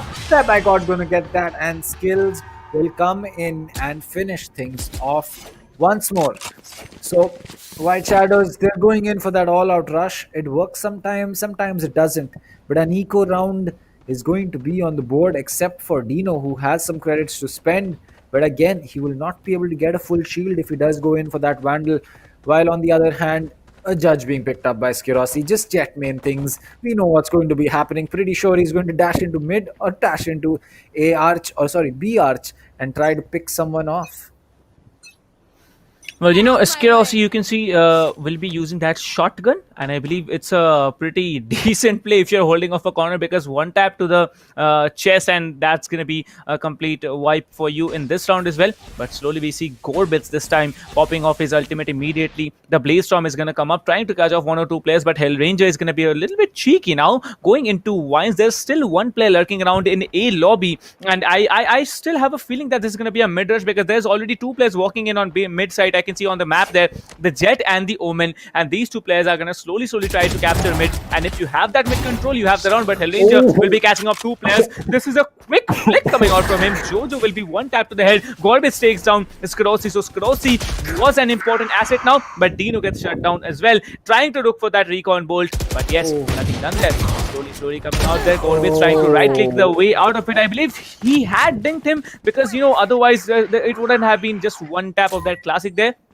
Slowly, way by God going off with that plant, but there's going to be 2 players, and Skills was waiting up there, takes down 1, but Kappa will be trading off Skills as well, and another round going in the hands of Global Esports. 8-2. 2 more rounds to go. I'm having my predictions. I'd say 1 round in favor of Team Global Esports and 1 round in favor of White Shadow. Your predictions, please. I mean, I just want to take in this shot. Wow. The more I look at it, it just, oh boy. I'm pretty sure that if I was in the position of Hellranger, I wouldn't even have seen the person, let alone have enough patience to be like, you know what, I will take the time to aim, fix my crosshair placement, then get that shot. Hellranger is just like, you know what? No, I know the players over there. Like, boom, that's it, one tapped. But again, coming back to the question that you were asking me, I think it might just be 2 rounds for White Shadows. Why? Because we saw the last time that this happened, White Shadows really needed rounds. They did whatever they could and they strung rounds together. But it looks like Skills, he will pick one up, get respawned back to his original position, and look to make sure that he can hold on to top mid again. But again, the Raze is going to get pinged. I believe that is the recon dot coming in from the Cypher camp.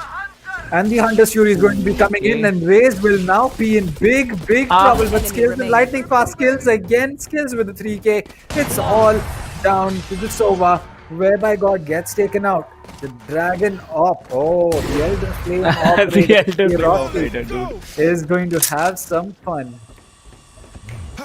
Well, I think this time Skirossi will be having a little bit fun because Operator and Skirossi, good match. Let's see if he's able to catch off one player at least. But 9-2 domination coming up yet again. We saw in the last game as well, the lead was so much that White Shadow, in spite of having that chance of coming back into the fight, I believe they were not there. Global Esports now 9 points in their hand, 7 points lead coming up for them. But Skirossi gliding up in the air, trying to catch one shot, one player off the scope there. But no, denied there. Skirossi will be tagged up by that Sova recon bolt. And is this going to be an ultimate use? I don't think it's going to be an ultimate use coming up for the Sova there. The Hunter's Fury ability will not be popped up, but immediately Skirossi needs to gets back into cover using that cloud burst and that tailwind as well. But there's going to be 2 players already down, 3 players down from the attacker side. Dino will be shutting down Skirossi as well. So I believe this is now 4 defenders left alive. But way by God, this guy has some crispy aim there. Wherever he sees a player, he shuts him down. Lightning Fast will be taken down. Way by God with another one. Are you kidding me? Like, this player is not even playing a duelist. He was playing a sentinel in the last round, and this game he's playing a initiator. And playing by both these things, I believe they're doing a decent job there. But yes, now slowly creeping up there. Will be taking out the Sova as well. Last man standing. You see Skills versus Dino. Dino does it. They have 1 round again. 9-3. It's 6 point in the hands of team attackers now. But yes, Global Esports, what are you going to do with the lead? Because I believe they do not have a sentinel. It's not, I believe we know that they don't have a sentinel. And if it plays off like this, I think Team Global Esports, they are gonna outdo and outshine White Shadow yet again, just because of the fact they do not have a sentinel. What do you think, Kanav?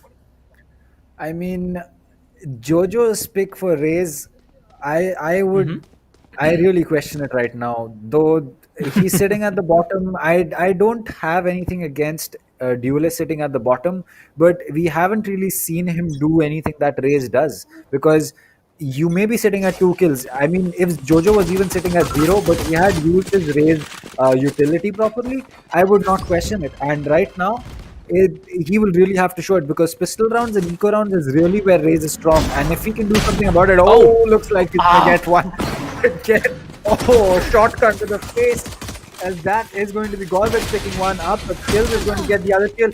Golbets will get dinked by Skirossi, but will certainly survive long enough for him to get that kill. The spike is going to get initiated, and it looks like it's going to be Golbets getting another one. Golbets getting a 4K for himself, and that is going to be Diffuse coming in.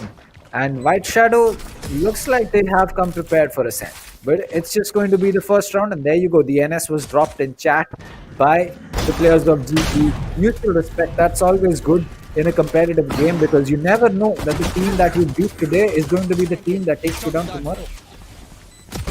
That is very true. And White Shadow, I believe Gorbitz is doing a pretty decent job, and also way by what's this guy? Way by God. I just keep forgetting the names, like the creativity of the names that these players come up with. It's really amazing to watch. But yes, now we see Gorbitz doing a pretty decent job on this round, and the lead has been closed down a little bit. 5 points lead still in the hands of Team Global Esports. 9-4 the score line, 6 there. Gorbitz, you now see there's maybe one player taken down. Gorbitz taken down one. They have gone with a heavy buy. He's going to be cornered there, but lightning fast. He takes down 2 players back to back, and Skills has been gifted a Vandal. And if he has a Vandal, we know the crisp aim is going to be coming out into play. 3 defenders versus 4 attackers. One of them is 50% HP, and you see they're dancing on the heaven there. 2 players.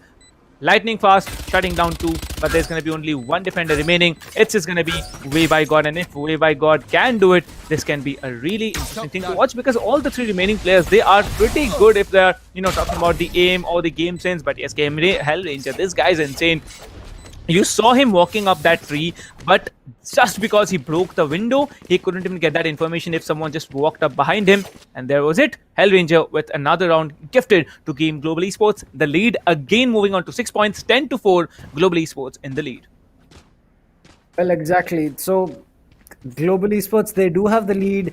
There is going to be looks like there is not going to be a full buy.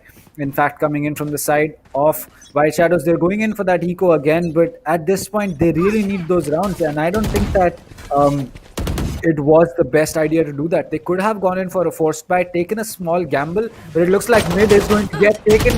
Stormblade is going to get missed by Gorbit. Skill's going to get that kill. Skirosity dashed in. He has the charge in his hands. That is not going to be something that you would want to deal with. Hellranger Lightning Fast going to pick one up each. The Raze is just going to get one tapped with that judge. It's all down to the Phoenix. He will have to make his way in from the tree area, but the molly has been dropped. The updraft is going to get there, but Hellranger will come in and finish it. Pick up that judge, I believe. No, he's going to put that Spectre with himself right now, as he's just showing us why they are the team that they are. Well, Scrossy with that judge being really annoying, especially with the updraft and the tailwind, just dashing into the players and shutting them down face front. And I believe judge is the only weapon after Vandal with which you can one tap with. We are not talking about operator. That's not a weapon. That's a cannon. Okay, just leaving that aside, I think judge is the only weapon you can one tap with if you are at close range. And I believe this is a decent thing done by Rosie now. And what we see is Rosie trying to catch off one player off guard, but Way by God, where is he roaming around? I don't see him on the screen. Okay, he's lurking around in mid-AOE. Yes, Rosie again coming up with that cheeky play on the judge. Tags up the race pretty bad. Jojo will be shutting him down, but traded off by Skills. Kappa will be taking down Fushi as well. Only 2 more defenders remaining. Hellranger being very cheeky now, holding off slowly on the mid area. 4 attackers versus 1 defender. It's gonna be all down to Gorbitz, and Gorbitz will be shut down by Hellranger. And another round going in the hands of Team Attackers. Global Esports at match point. And from what I am seeing for the last few rounds, this is gonna be it. It might be a 13-4 scoreline coming up for them. What do you think?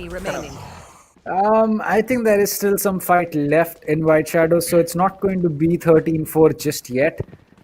But at the same time, the way that Global has been playing these last 2-3 rounds, it just seems that it's not going to matter what White Shadows does, because it just seems like they're just getting bombarded completely. But Gorbitz will run in and pick that kill up. He'll get that Vandal. Pushy is going to get another one. The Vandal has been picked up by Jojo as well, but there's one player in the back. He will get that. Kappa is going to get one. 2. Will he get that kill on Webag or no? He will not. The Vandal is going to get picked up. Yep, it will. Webag, honestly, as far as his mechanical skill goes, he is right up there. We have seen a lot of plays coming out from him that have honestly impressed me. And Gorbitz, he's sitting at the top. He is doing all the heavy lifting for his team right now. But yes, Gorbitz and Webigod, these 2 players have certainly showed us what White Shadows can do.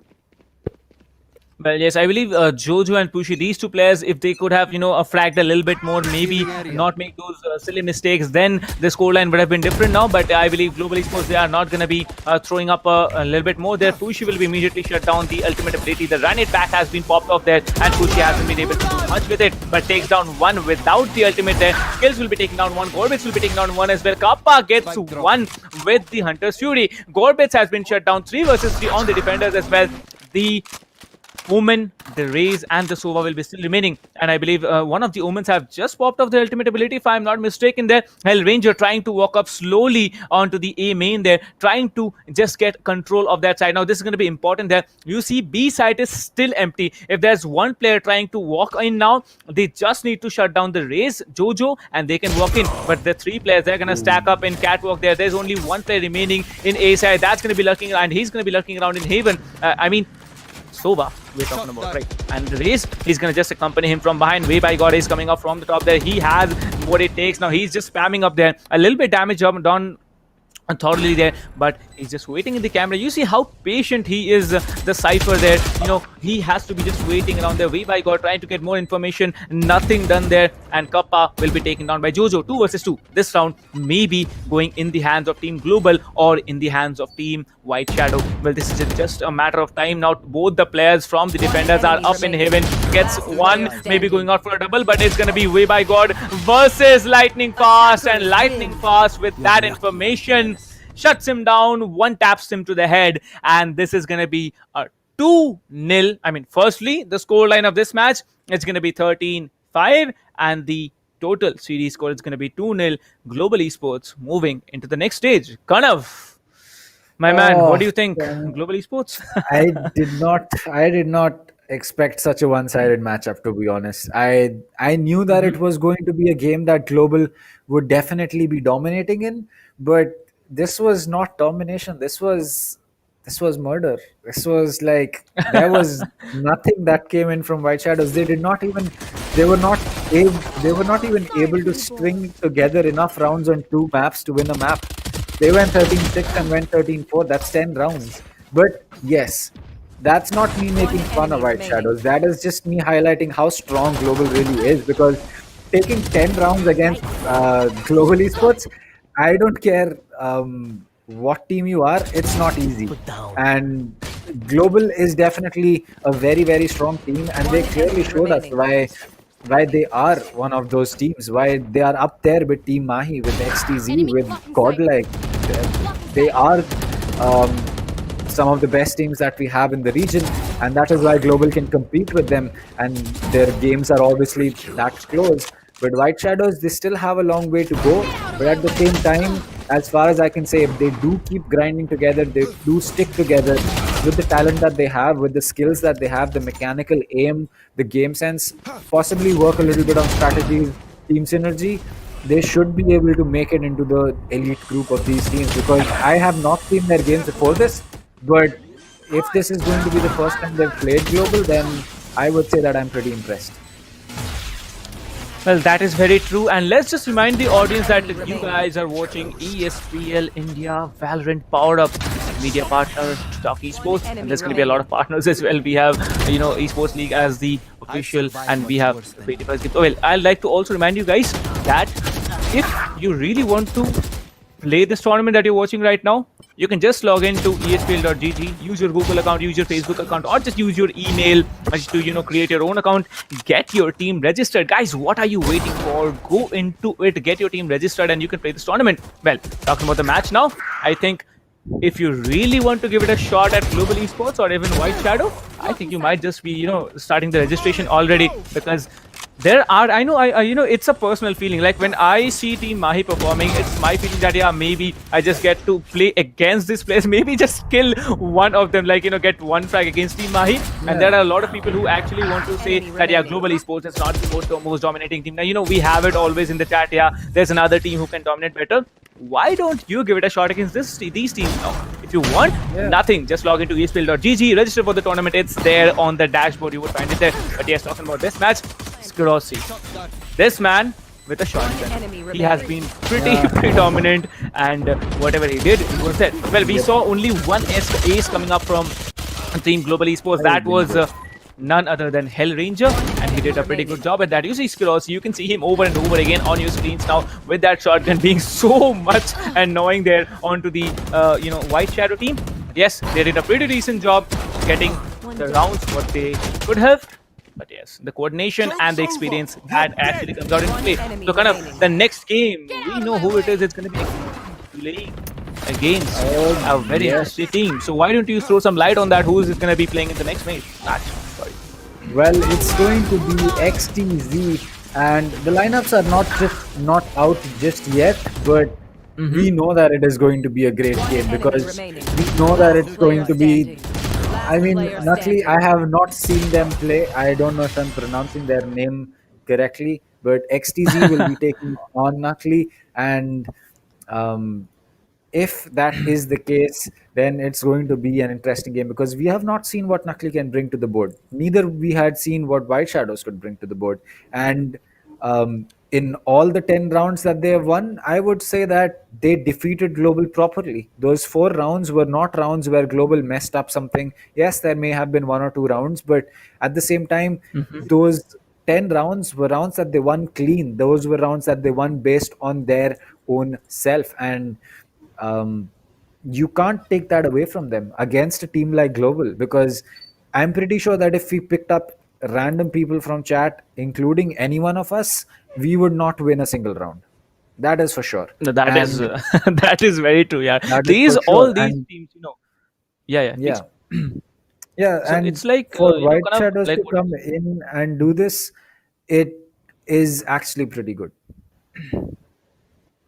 well, one more thing is that kind of you just spoke about like if we were playing against them. Yeah, you are pretty sure. I'm not just pretty sure. I'm confident and I'm 100% sure that I'm gonna lose. I'm gonna not even get 1 round because these players, be it White Shadow, be it Global Esports is on another level.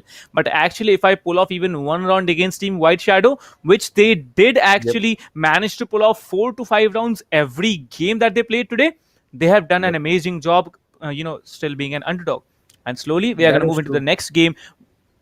Yep, and we're going to move into the next game really soon. But this was a 2-0 victory coming out for Team Global Esports. Let's read you through the scores now. 13-5 domination coming out from Global Esports on Ascent. Hellranger with the top frags with 23 kills, 9 deaths, and 3 assists. Coming up next, it's going to be Gorbits with 15 frags. Kills going to be having 16. Kappa will be having 14. Lightning Fast and Skrosi with 14 and 10 frags respectively. Well, Skrosi, 10 frags I can see on the board, and I am pretty sure he had at least 5 to 6 frags with just shotguns. Pushi coming up next Yep. with 9 and Dino with 9 as well. Way by God also with 9 frags. Jojo, it's not pretty to watch, but yes, Jojo was lurking around playing a duelist, and might I remind you, an offensive duelist. All the abilities by Jojo are offensive, and in spite of those abilities, if you are not able to rack up kills, I believe that is something you need to work on. Well, I'd like to also remind you, White Shadow, if you are willing to play again, and if anyone else is willing to play this tournament, you might just go into espl.gg, register your team, and play the tournament. Well, 13-5 victory in this match in Ascent, and 2-0 domination for the series score in the BO3 between Team Global Esports versus White Shadow. And this is a great thing that we have watched in this game, and you see up there, it's written on our screens right now as well. INR 7.5 lakh rupees, guys. If you don't know INR, it's Indian national rupee. 7.5 lakh rupees is the prize pool of this event. ESPL India Valorant PowerUp qualifiers 2. It is still available on espl.gg. Registrations are closing on 12th Jan 2021 at 11:59 hours. Go now, register yourself. You can see it's written there, espl.gg/India. You can just type in espl.gg as well. It will directly, automatically move in to the Indian website. But yes, if you want to play, go ahead and register and just get a chance at least in your life to, you know, maybe just outdo all these professional teams and get a share of that 7.5 lakhs huge prize pool. So kind of, what do you think? What are the chances that we both teamed up and made our own team and getting any share of this huge prize pool? I mean, if you're talking about casting money, then we're going to get some shares. But if you talk about prize money from the pool, we're not going to get anything. I'm pretty sure about that.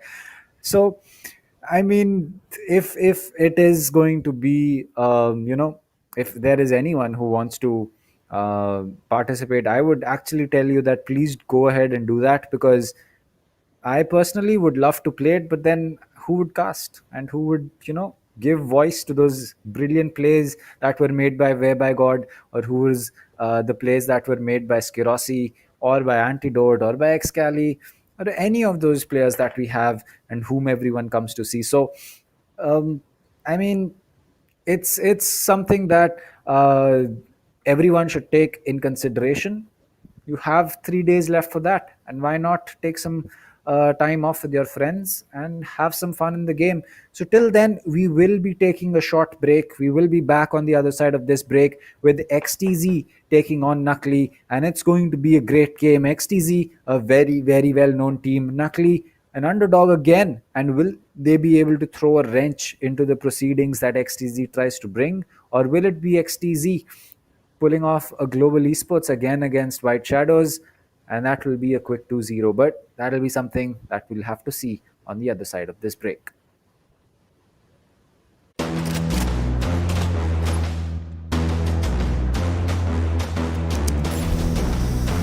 Yeah, right.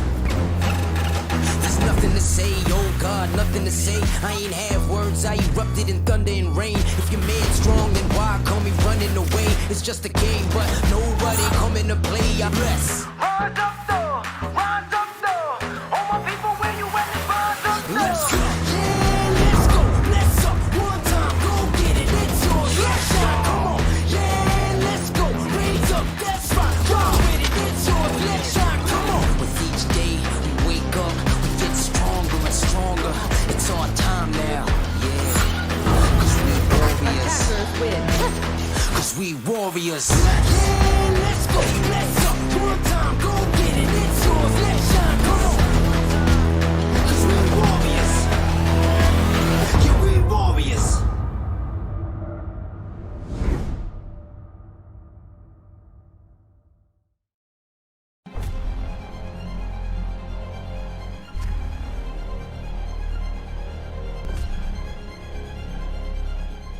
Every young gamer wants to become an esports professional. We make it happen. You just keep on winning.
burning it down. They ain't noticed till the temperature rose. Bless the energy. Then we erupt in a blaze. Mama save us, I swear the baby's lately crazy these days. People dancing like they warriors. Use the passion. I got my head in the clouds, intergalactic. I'm on a venomous prowl, ready to snatch it. Are you prepared for it? Then let it happen. Rise up though, rise up though. All my people, where you at? Rise up though. Yeah, let's go, let's up. One time, go get it. It's yours, let's shine, come on. Yeah, let's go, raise up, that's right. Run with it, it's yours, let's shine, come on. Yeah, cause we warriors. Yeah, cause we warriors. Yeah, let's go, let's up. One time, go get it. It's yours, let's shine, come on. Yeah. There's nothing to say, oh God, nothing to say. I ain't have words, I erupted in thunder and rain. If your man's strong, then why call me running away? It's just a game, but nobody coming to play. Alright, I got this, watch out, I got this, boy. Raise up, max out, then blast the noise. A perpetual dream shattered by exceptional thieves. Forget what you think, live for you, resting in peace. Bless. Rise up though, rise up though.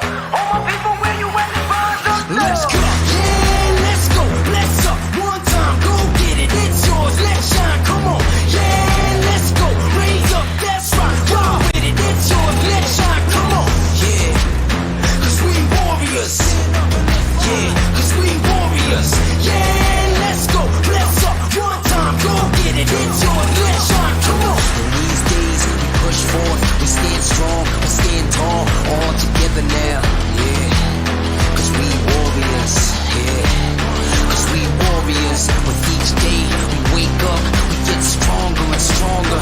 It's our time now, yeah. Cause we warriors. Cause we warriors. Yeah, let's go, let's up. One time, go get it. It's yours, let's shine, come on. Yeah, let's go, raise up, that's right. Run with it, it's yours, let's shine, come on. Yeah, cause we warriors. Yeah, cause we warriors. Yeah, let's go, let's up. One time, go get it. It's yours, let's shine, come on. Cause we warriors. I got you. Yeah, we warriors. Cause we warriors.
say? I ain't have words, I erupted in thunder and rain. If your man's strong, then why call me running away? It's just a game, but nobody coming to play. I bless. Rise up, though. Rise up, though.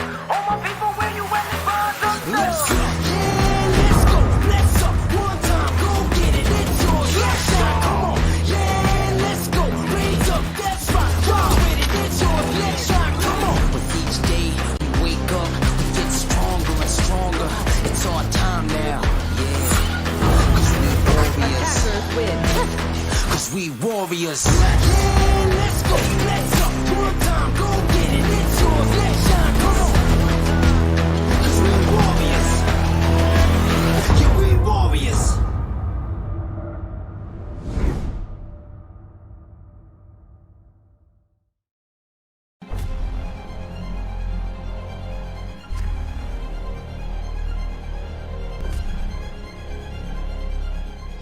Every young gamer wants to become an esports professional. We make it happen. You just keep on winning.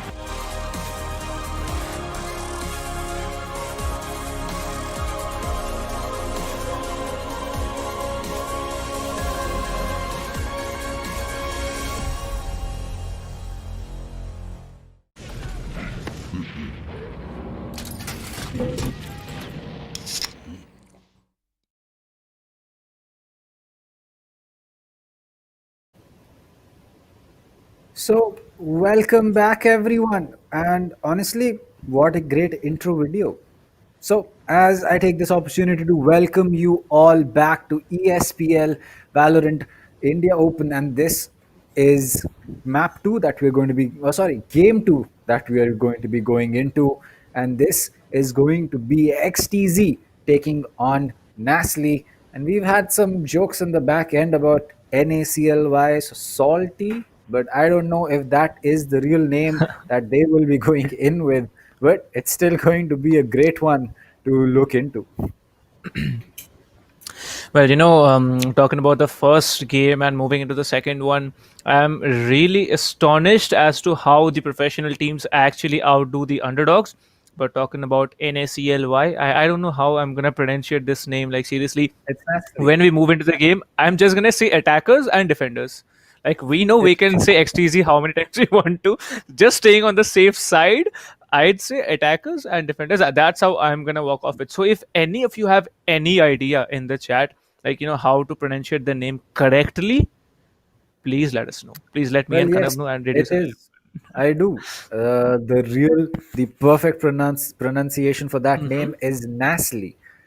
Ah, NaCly, that's nice. NaCly. So, yep, that is going to be the real pronunciation. But NaCly, they will have a lot more to untangle just than the pronunciation of their name, because coming up against them is going to be XTZ, a team that needs no introduction. It's the old roster that Noble had. Now they are acquired by XTZ, and this is going to be one great team. And that is one of the teams that, you don't count out. You don't count out that team until the last round is done. We have seen them take on Team Velocity. We've seen them what they have done to them on maps of Ascent as well as Bind. So if any one of those maps are going to be played today, NaCly, you will have to make sure you watch each other's back. Well, yes, and to be very, very honest, XTZ, they are a fierce squad indeed. Especially if I see Hika playing around with that race, I think the players and team NaCly, they need to be really careful because Hika is really menacing if he's playing that race. And, on Ascent and Split, he's just a madman. As we see on our screens now, selected by XTZ Esports, the first map of the day, it's going to be Haven between these two teams. That's going to be XTZ and NaCly. Second game, it's going to be Ascent. Third match, it is going to be Split yet again, but only if there is a third game. That will be depending on both these teams now, XTZ and NaCly, just because both the teams are going to be facing off each other for the first time in their own Valorant careers. But we see also that the banned maps is going to be Bind and Icebox. Now, personally speaking, Icebox to me is a good map, but Bind, I am fed up of losing matches in that particular map. So I believe Bind is a very decent, map to ban by Team NaCly. But talking about Haven, yet again, we are seeing Haven has been chosen by Team XTZ, the professional team. So, what are we keeping on our expectations, Kanav? Because last time we saw Haven getting taken by Global Esports, they dominated out there. Well, the last time that Global went to Haven, yep, it was 11-1 on split, finished off 13-6. But will NaCly and XTZ be at that same level? We don't know, because we honestly do not know what NaCly is going to bring to the table.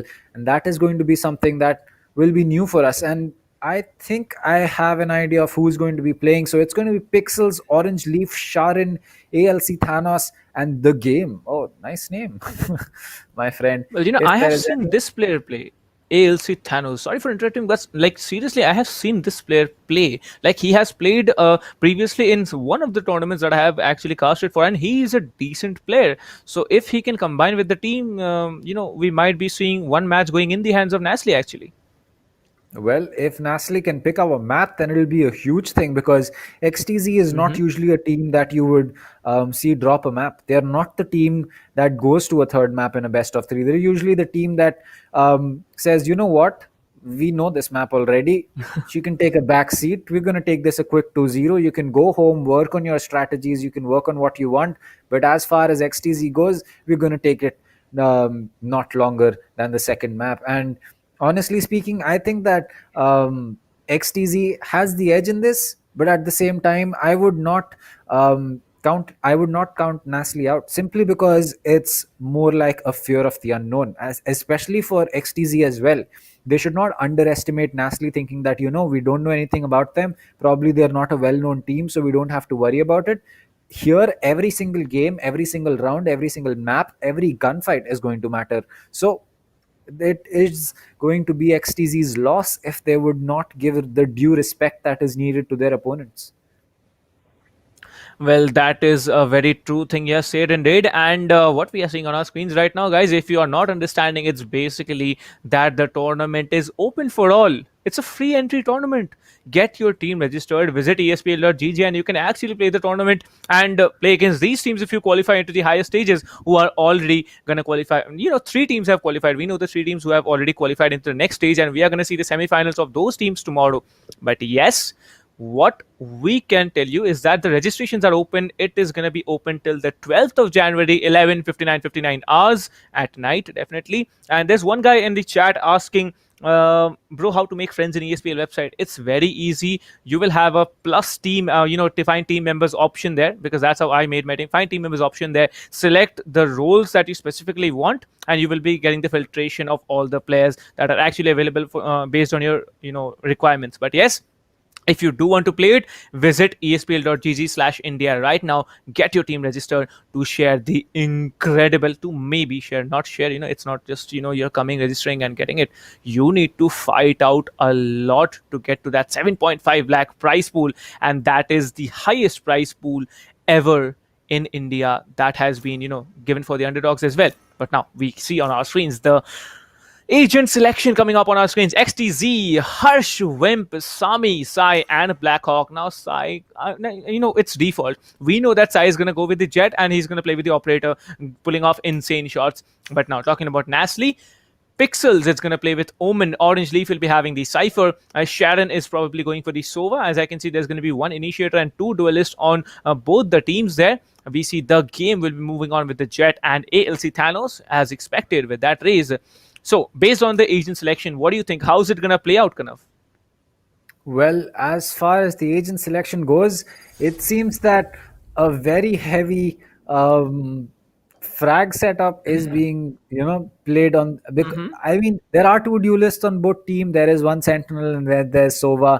There's the Omen as well. But at the same time, I feel that the reason I would give, like, just if I'm just talking about op advantage, I would give it to I'd give it to XTZ right now, because Killjoy, she can be someone that you can use perfectly well on defense, but as well you can use her pretty flexibly on attack as well. That is something that you cannot really say about the Cypher. So if Orange Leaf is going to prove me wrong, I'd be happy, because if he is going to go in with that Cypher and either frag it out or just use his utility to you know use the utility to understand what is the role of a Cypher, then I think Orange Leaf could be the wild card that is needed by NaCly to take this win. But if we just talk about simple op selection and the way that majority of the teams might be playing Killjoy or a Cypher, then yes, the advantage would definitely be in terms of XTZ. But it looks like the game is just going to go in.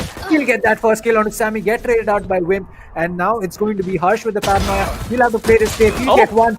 Before he gets a second, he'll get traded out. Thanos is going to get two. Wimp does get Orange Leaf. The paint shell comes in from Garage. It looks like this is going to be a 2v2. The spike has been initiated. It's going to be Thanos as well as that's going to be the Omen. Yeah, it's going to be the Sova. Oh, Pixels with a great shot on the Sai. Looks like this is not going to be an easy game for XTZ as they are down 1v2. A double peak comes in and Pixels will finish off Blackhawk. And what a start to the game by NaCly. Surprise, surprise there. Underdogs actually coming up with that first round there, and we see NaCly doing a decent job with those, one taps to the head using those ghosts. And what we see, NaCly, they are really inclined on winning. You see 3 players already buying off those Spectres and heavy shields as well. So this is going to be one aggressive team that we are going to witness on the attacker side today, NaCly. But yes, Team XTZ, you better watch your back because this team is not going to give you an easy walk to the next round of the game. But we also need to remember that this is Haven. This is the most unpredictable map that you can possibly have in the entire, game of Valorant. But now we see another aggression coming out there. Pixels will be smoking off the areas. Sharon will be picking up Sami immediately. That's one loss already. The garage needs to be cleared out. The game has spotted one of the players there on backside. Harsh will be traded down immediately by Thanos. There's already 3 players down and there's none down coming up from the attackers. Attackers, okay, what energy drink did you have or what food did you have this evening? Because you guys are being pretty confident about the push and you're just rushing in. It's not, that, yeah, let's look, stop and then push. And Sai actually gets one player down, but he's low on HP there. Blackhawk will be having 100 HP still remaining. He has that Sova recon bolt dropped out immediately, trying to tag out one of the players, giving that wall bang, but the classic wall bang is not so powerful there. Sharon will be shutting down Blackhawk as well. One more player remaining with 14 HP. It is going to be Sai, who will be shut down even if he is visible a little bit. Well, I think the position has been already cleared out. The Pixels has caught him off guard and complete shutdown. 2-0 domination coming out from the Underdogs. Well done, Team NaCly. I am really impressed. Kana, what about you, man? Well, I did not expect this strong of a start from NaCly, and can we change predictions? Because it looks like it's suddenly XTZ on the back foot, but the full buy round is going to be coming in, and this is where we'll really know whether XTZ is going to hold up against this team of NaCly, who started off all guns blazing. And honestly speaking, this is going to be a great matchup between both these teams, and an all-A push coming in. Orange Leaf already with the tripwires being set.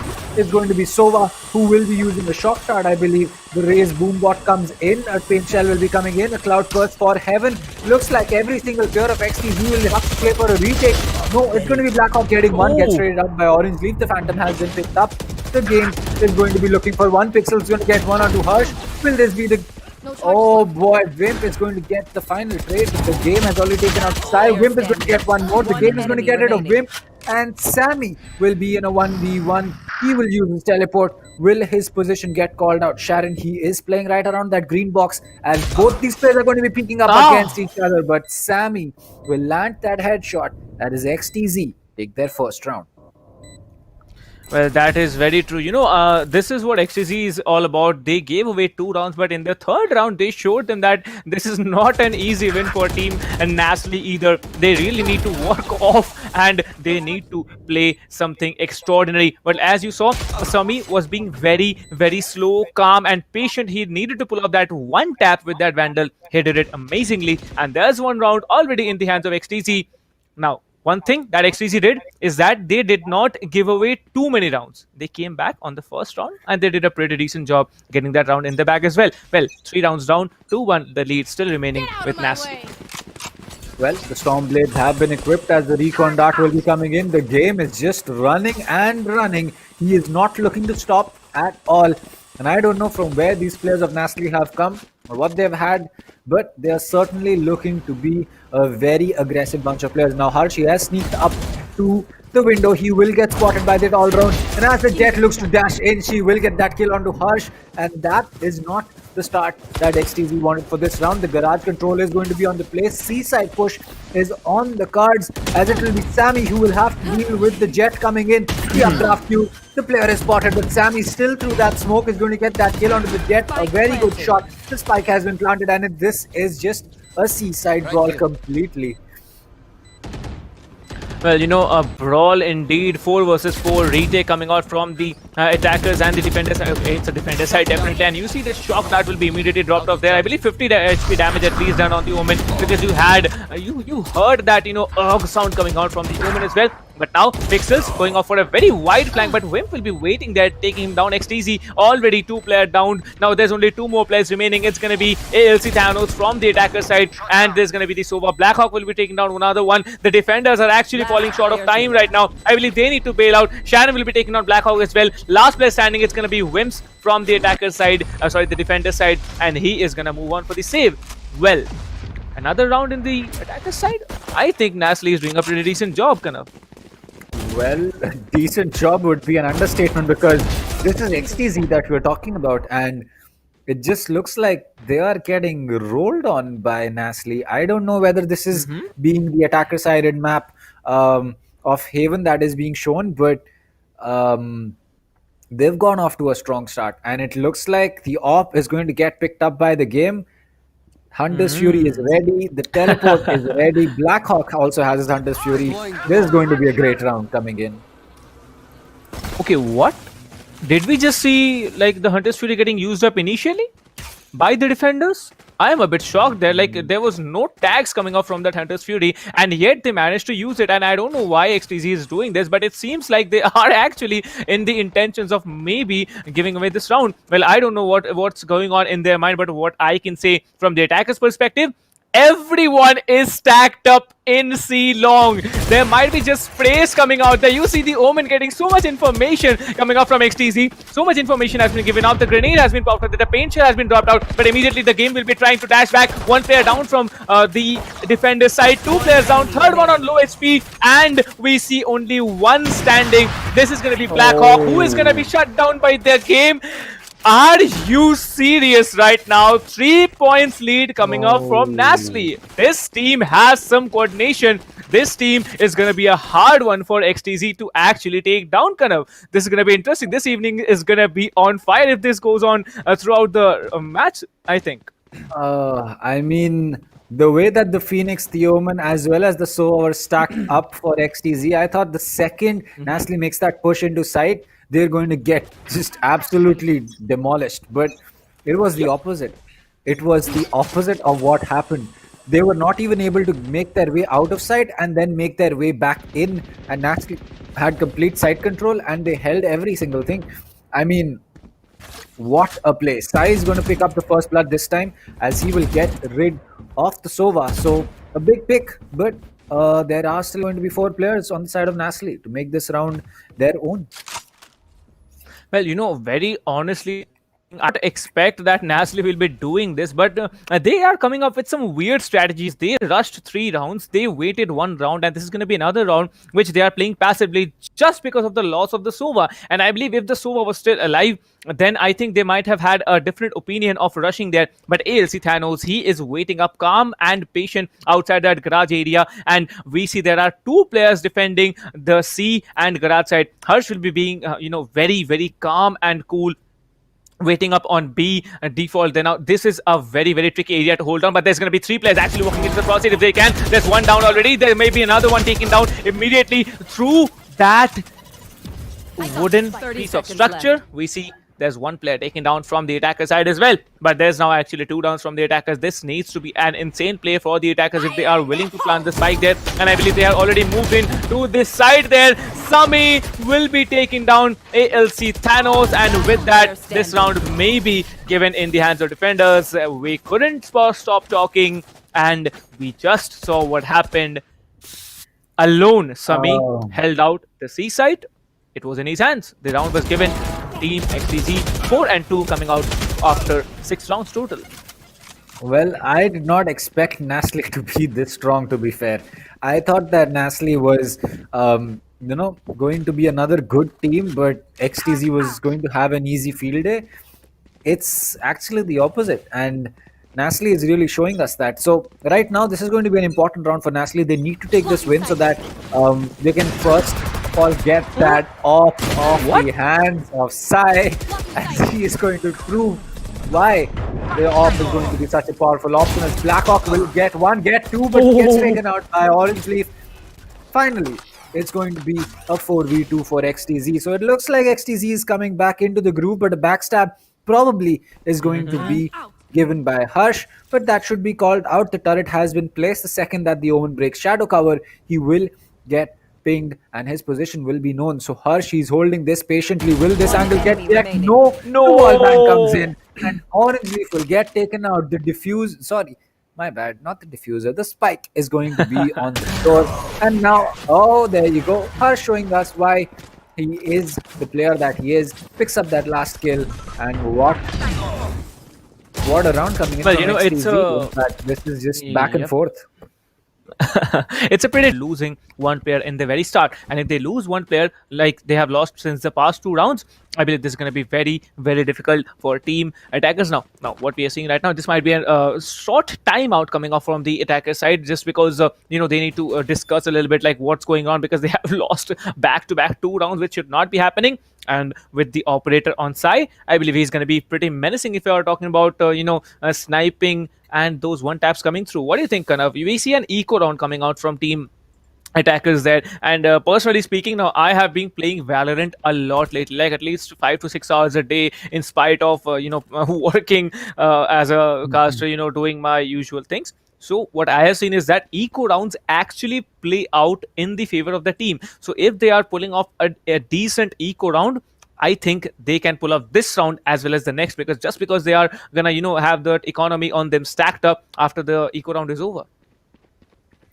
Well, yes. I mean, um, if this eco round goes in the favor of NaCly, it's going to be a big thing because they will get a free op, which you would not Ah. necessarily be getting if you have, a normal eco and then a full buy round. So that is one thing that could happen. You could get that op off size hands. The second thing that you would do is that you would make the next two rounds that XTZ would have to win, because if they say lose this, they still have the credits to go in for another full buy. But after that, they'll be forced to do an eco if they lose the round that comes in after that. So if it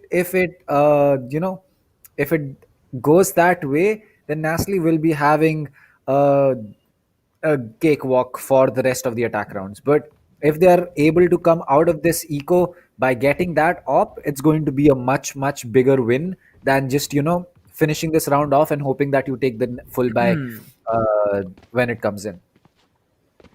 Well, yes, and there's someone in the chat saying it is salty, not nasty. All right, but the pronunciation given to us by the team is nasty, and it means salty. Definitely, that you're absolutely correct about.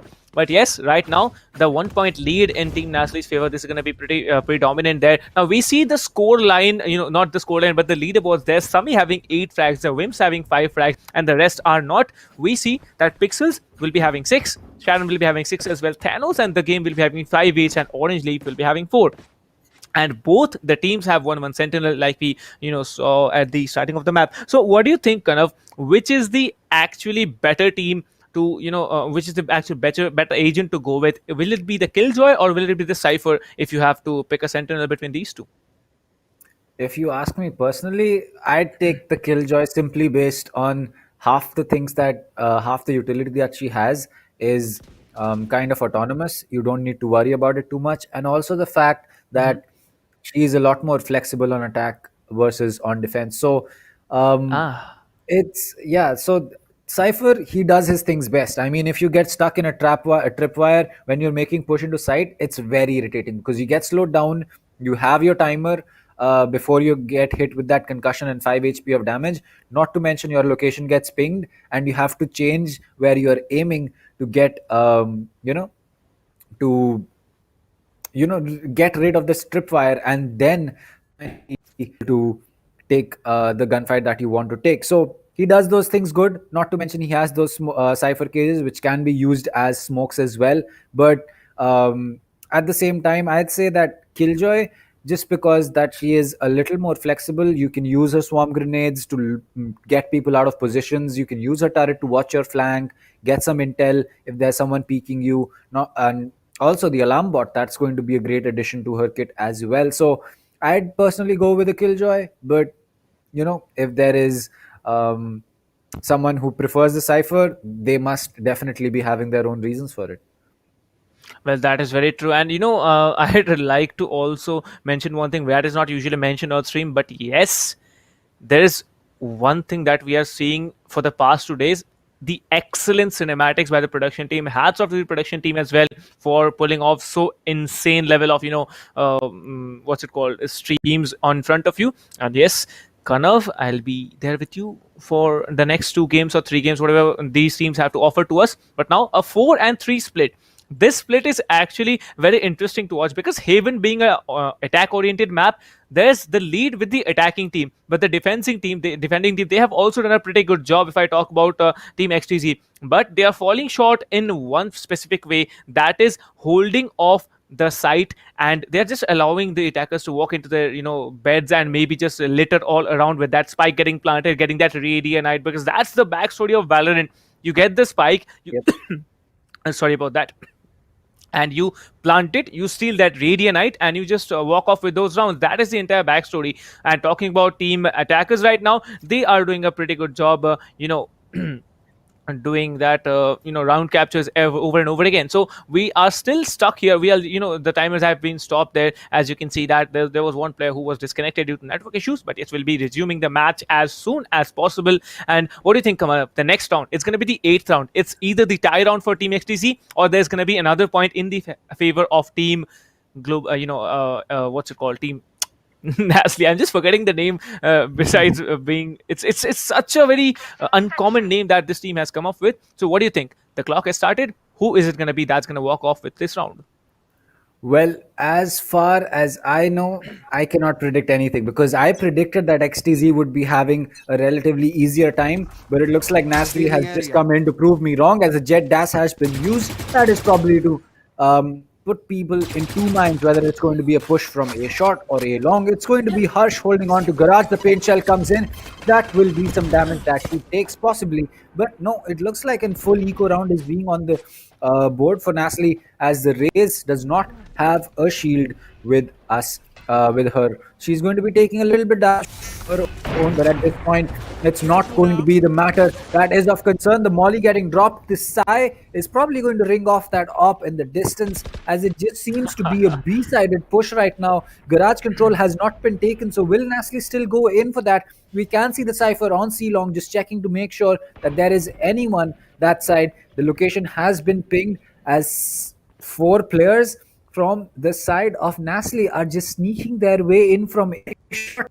Might just be an A rush. This is going to be a fake, and suddenly everyone is going to be busting into sight. The smokes are ready, the Sova is ready, the recon darts are going to be ready, the swarm grenade is going to be used. Yep, there you go, it's going to be used.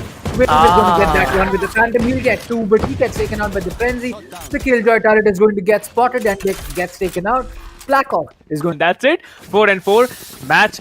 Okay, I am completely mad right now. It's not match point. It's a tie score coming up for team attackers and defenders. And I think the best thing is that 4 versus 4 when it comes to Haven, it's a pretty decent map because it's balanced. You can play the retake on any side if you want to, if you're on the defender side, but you can also attack any side you want to when you're on the attacker. So compared to any other map, this is a pretty decent balanced map right now. XTZ versus team NaCly. We are having a pretty good match here. 1 minute 40 seconds on the clock. The 9th round gets underway. We see Harsh will be flashing and immediately falling.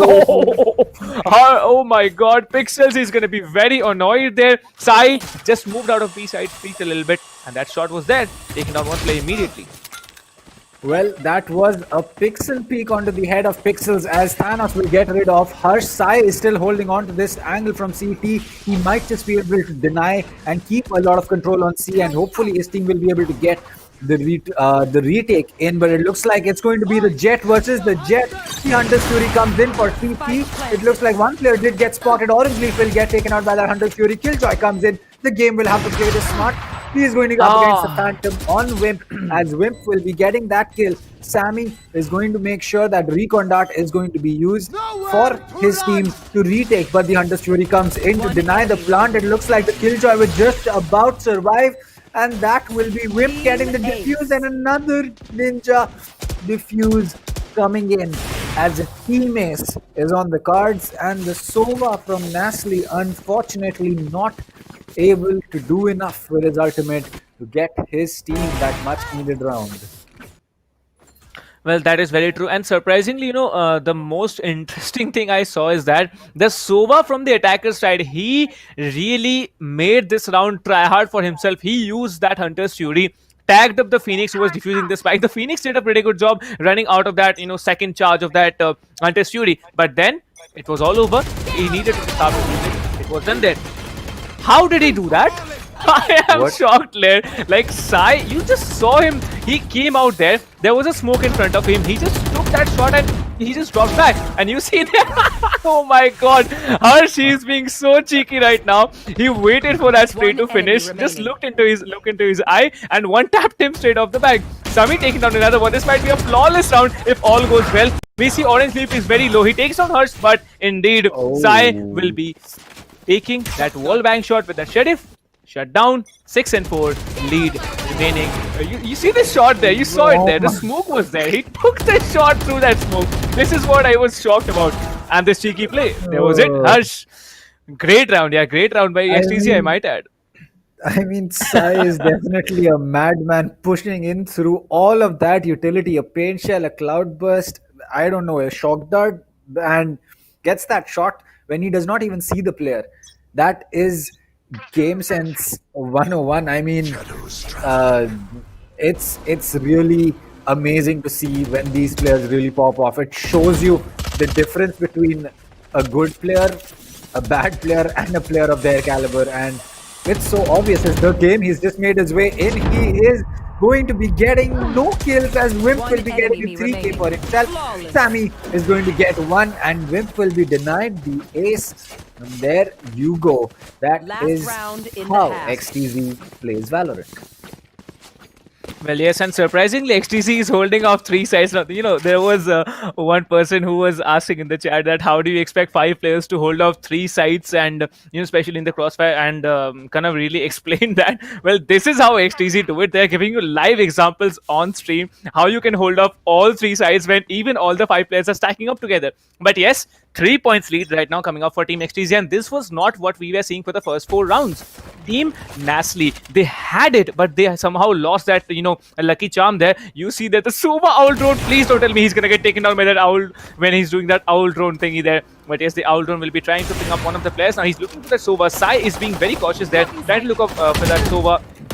But no, getting denied. And Harsh, this is how, this is sheer coordination. This is how experience actually plays you off there. The coordination coming up from Harsh, taking down one player immediately. Attackers, they are already down by one player. Sai is also low. He has only 30 HP to survive with and take more and more shots there. And what we are seeing in this round, I believe XTZ might just get, a 4-point lead if they win off this round. What do you think, Kanav?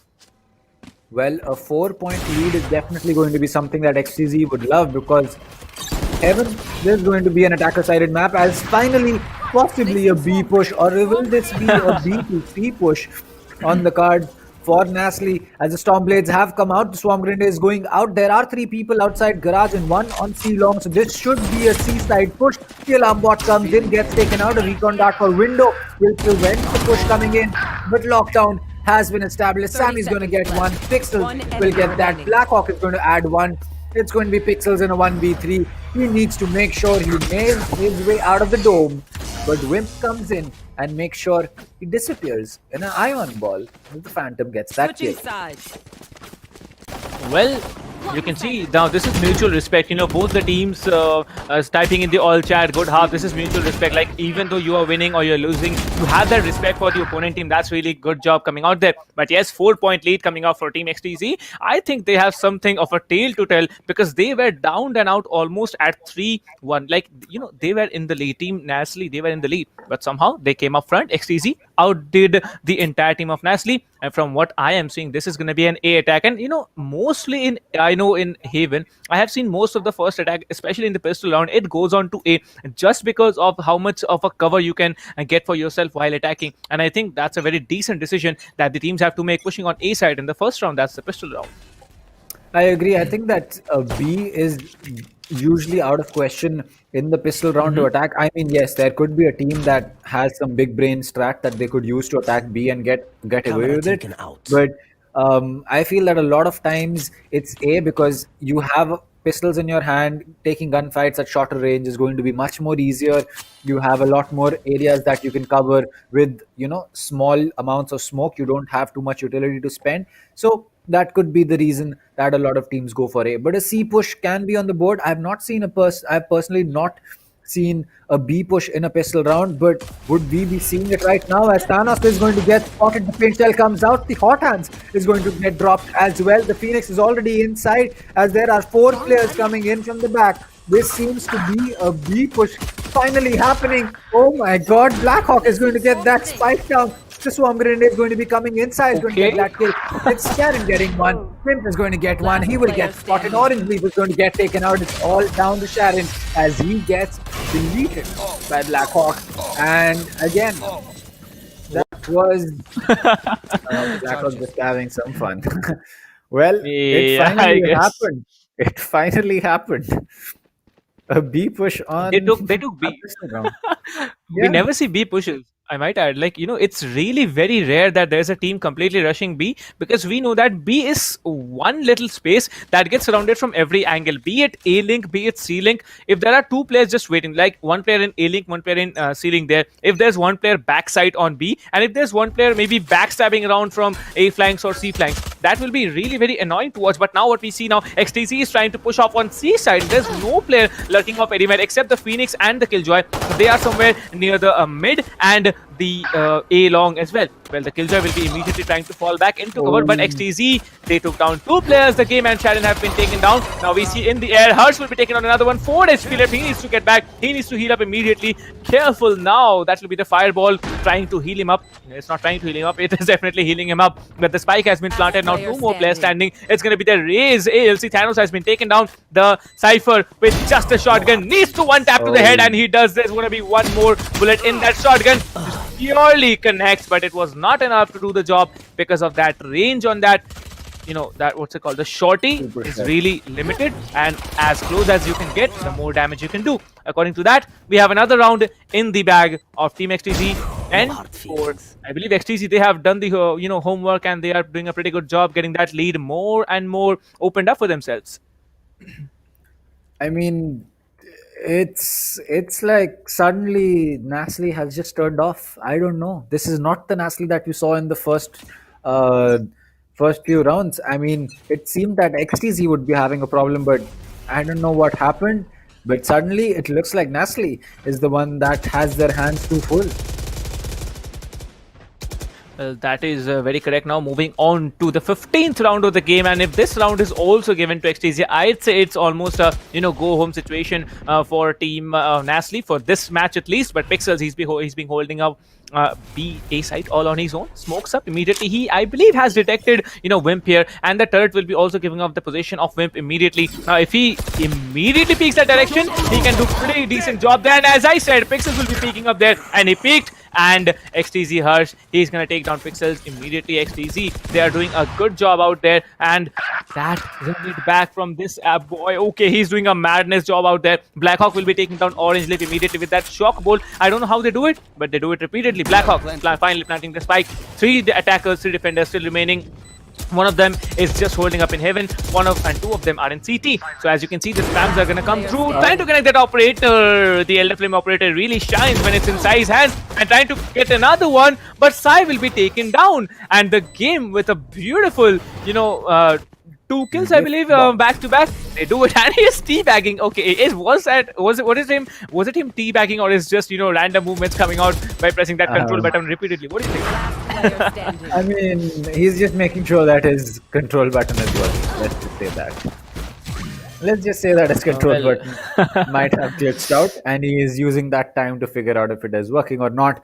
But again, finally a round on board for NaCly, a much needed round, a round that had they not taken, they would have been forced into another eco. But it looks like they were able to get it, and yeah, a good round nonetheless. Out of my way. Revealing area. Well, that's very true, and indeed, I'd like to also, inform all of you guys, you guys are really being very supportive about the stream. So do subscribe to Sky Esports, and if you want, you can become a member of the channel as well. Leave a like if you like our commentary and the quality of the streams. Well, Pixels, this guy, he can pull off either a 2K or nothing, because there's two players actually picking off that double doors in garage.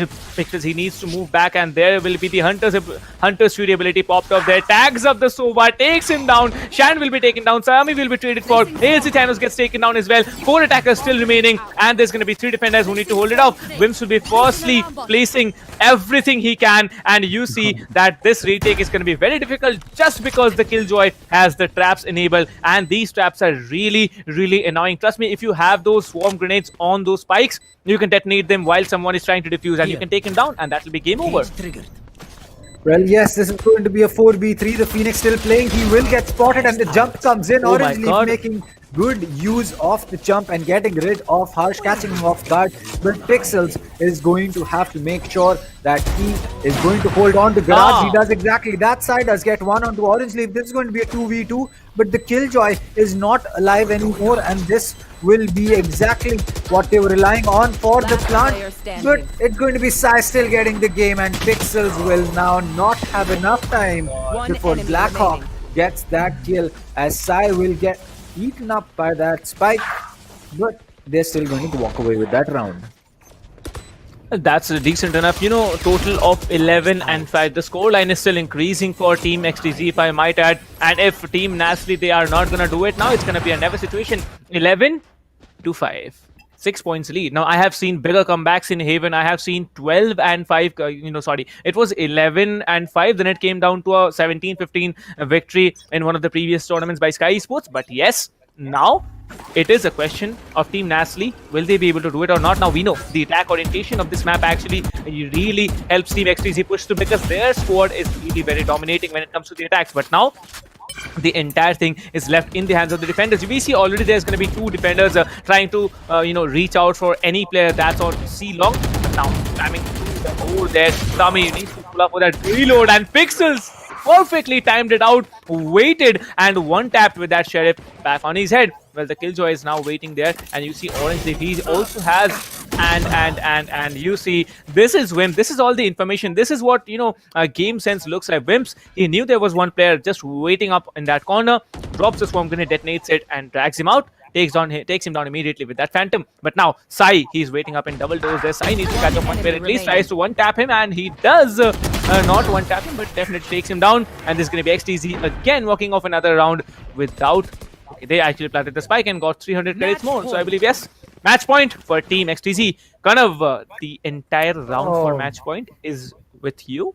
I really want this round, to be very, very exciting. So it's over to you. Well, this is definitely going to be a great round. It's going to be a full buy coming in from both these teams. The op has been picked up by Pixels, and honestly speaking, the game had picked up the op last time. It did not work out as well, and it's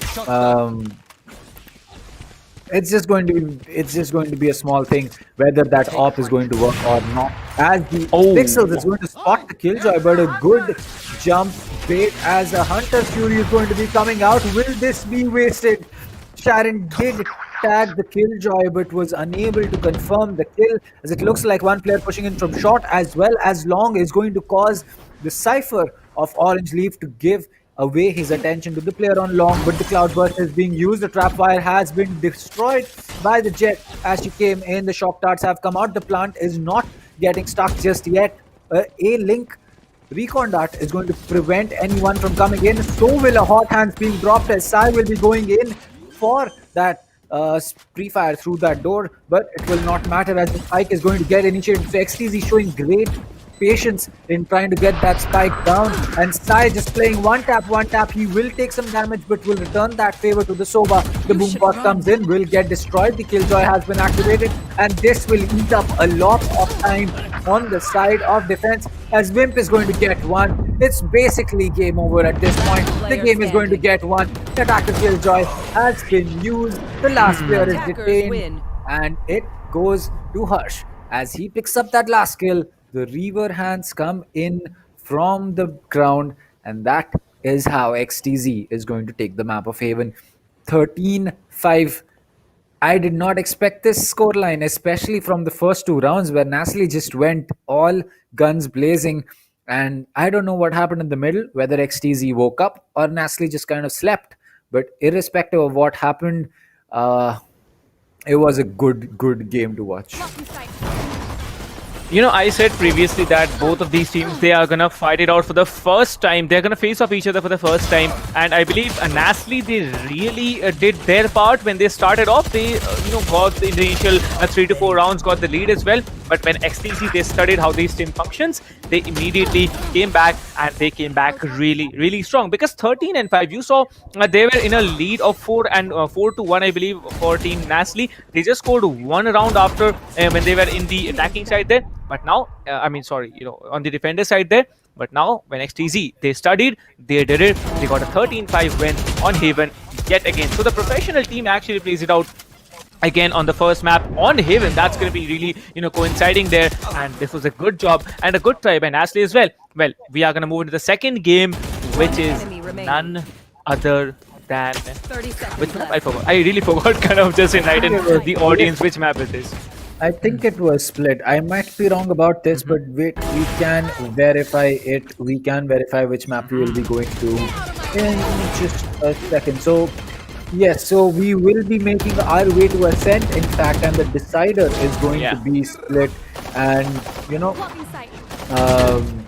it's just what it is. I think the reason that XTZ did not win so many rounds at the start and then eventually came out winning with such a huge score difference would be the fact that they were not ready for the playstyle that NaCly brings to the table. They thought that maybe this is going to be a much more of a different playstyle. Turns out that NaCly is just the team that wants to peek everything, take every single gunfight, but at the same time, XTZ, they are a team that knows what to do against a team like that, and they did exactly that. They just made sure that it was they played it the way that NaCly did not expect it. They waited for the peaks to come in. They showed patience for those plants. They showed patience for when they want to push. And at the end of the day, that is going to be everything that XTZ stands for.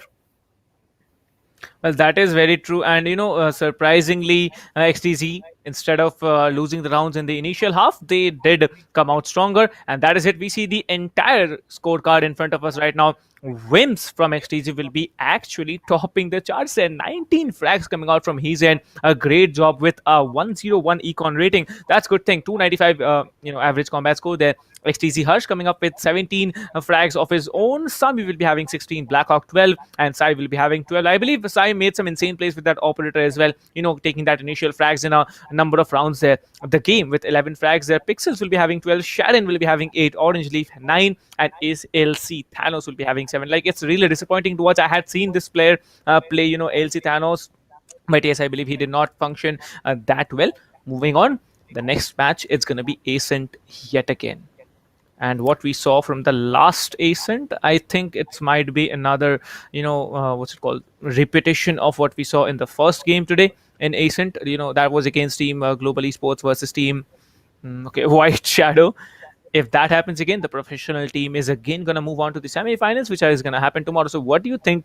Will this team, that is Team XTZ, be able to clutch it out against Team NaCly in the second game as well, or does NaCly have a chance to come back and move into the third game, which is the decider? Well, as far as I can tell, after the play that we just saw between both these teams, this is going to be tough because NaCly started off strong. They started off really strong, but when the time came for XTZ to show what XTZ is, they did not hesitate in doing that, and it was easy to say the least for XTZ after that. Like, there were moments where it felt as if NaCly was getting close, but at the same time, the second that NaCly got that close to taking around, XTZ was like, you know what, we still have a big brain play up our sleeves. You know what, we still have this thing to throw at you which you did not see coming. We still have this backstab. We still have this flank watch. We are still going to set up our post plant so well that you will not be able to come in. I mean, in the last round, I'm pretty sure that if there were a lot of teams with the Killjoy lockdown, they would have used the lockdown to take site instead of getting the plant down first and then waiting for time to go off. And when the push was actually coming in from the side of the defense, that is when they used the lockdown and just got so much more intel out of that, and they were able to play it perfectly. Well, that is very true. And the next match is going to be another interesting one as well. But let me remind you, ladies and gentlemen, that you can surely take part in this tournament that's going on right now. ESPL India Valorant PowerUp. The qualifiers 2 registrations are right now happening in espl.gg/India. You can look it up on any browser you're using right now, Chrome. It's, irrespective of any browser you're using, register there with your team, and you can also get a chance to play against these teams if you qualify into the higher rounds. But now what we see on our screens is that the next game is going to be Ascent, NaCly with the attacking, and XTZ with the defending. Let me have my predictions there. Like, we should all have our prediction. Like previously in SkyLeague 2020, we used to have predictions. So let me just put out my predictions. I think this is going to be a 13-8 victory in favor of Team XTZ, either a 13-8 or maybe a 13-4. So kind of your predictions. What do you think? Um, I honestly don't want to predict anything because after uh, after the round, how it started and how it has ended, uh, I don't know. I thought that this was going to be a map that NaCly would take, and then suddenly out of the blue, XTZ just comes in and sweeps in. I don't know. I don't want to make a prediction.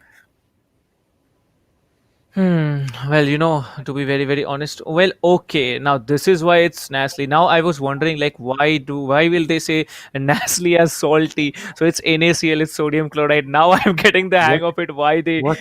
you know, say, You okay, I'll didn't get explain that you. joke since then? No, I seriously didn't get it. I Oh got it my right now when god. someone just actually told Oh me in the my chat. Like, god. seriously. Oh Christ. Oh What my did you god. study in 11th and 12th? Don't tell me you took science.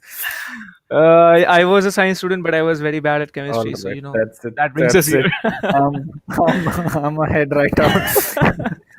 I thought you Yep, got this joke and when Spiro was making it in in our back end jokes, but I thought, oh my god. I seriously didn't get that joke, but still, let's move on move out of all these chemistry and things, because we are gonna watch something very competitive. That is Valorant. So let's just stick to it.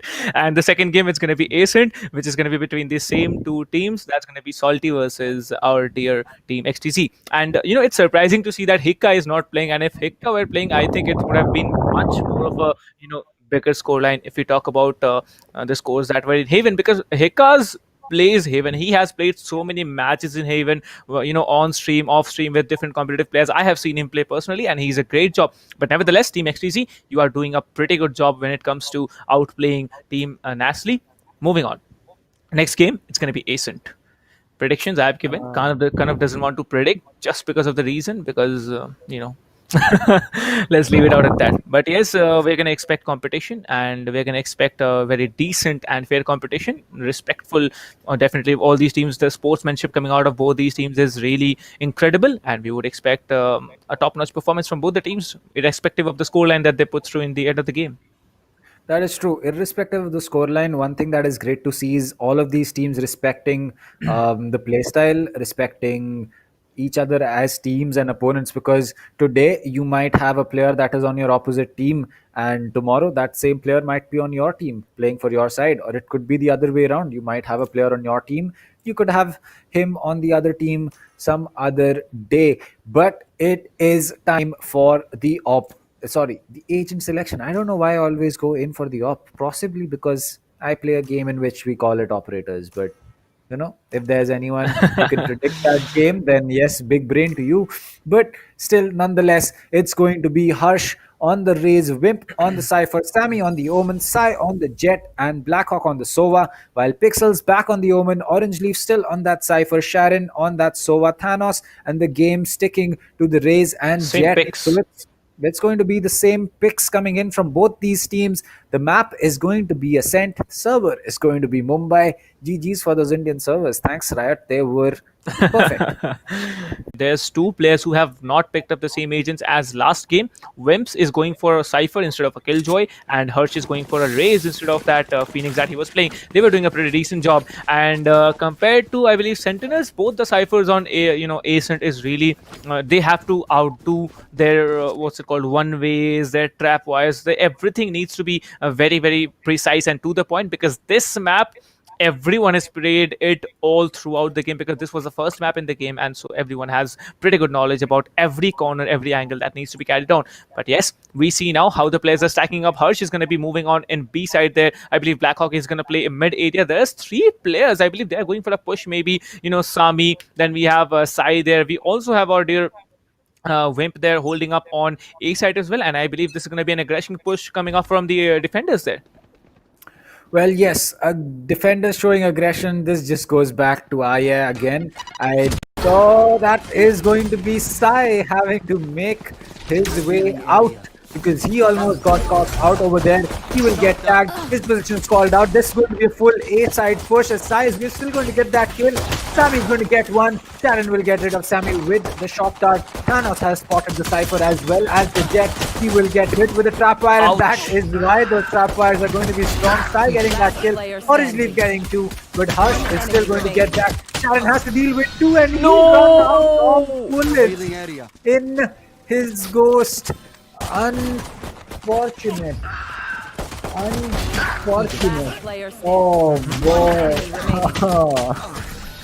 Like, that's really painful to watch there. Sharon, he had the round for a second in his bag right there, because what you saw, that he was one tapping with that ghost. If he had not lost all the bullets in that magazine, I believe if he hadn't gone for that reload, this round would have been in the hands of team NaCly, and I believe they would have started strong as well. But yes, it was a 1v1 in the end, which team XTZ really played it out, and Blackhawk, not cheeky, not expected. Like, I'm a bit surprised they're actually doing that, and that shock that will be doing a pretty decent damage to all the players there. I'd say 20 to 30 damage there. Spotting one player, taking down one. Harsh, my god, these players are being very, very annoying there. Harsh without the reload, trying to push in, getting taken down by the Sova. Sharon, last player standing. Oh my god, what just happened? Both the players got taken down in the reload phases.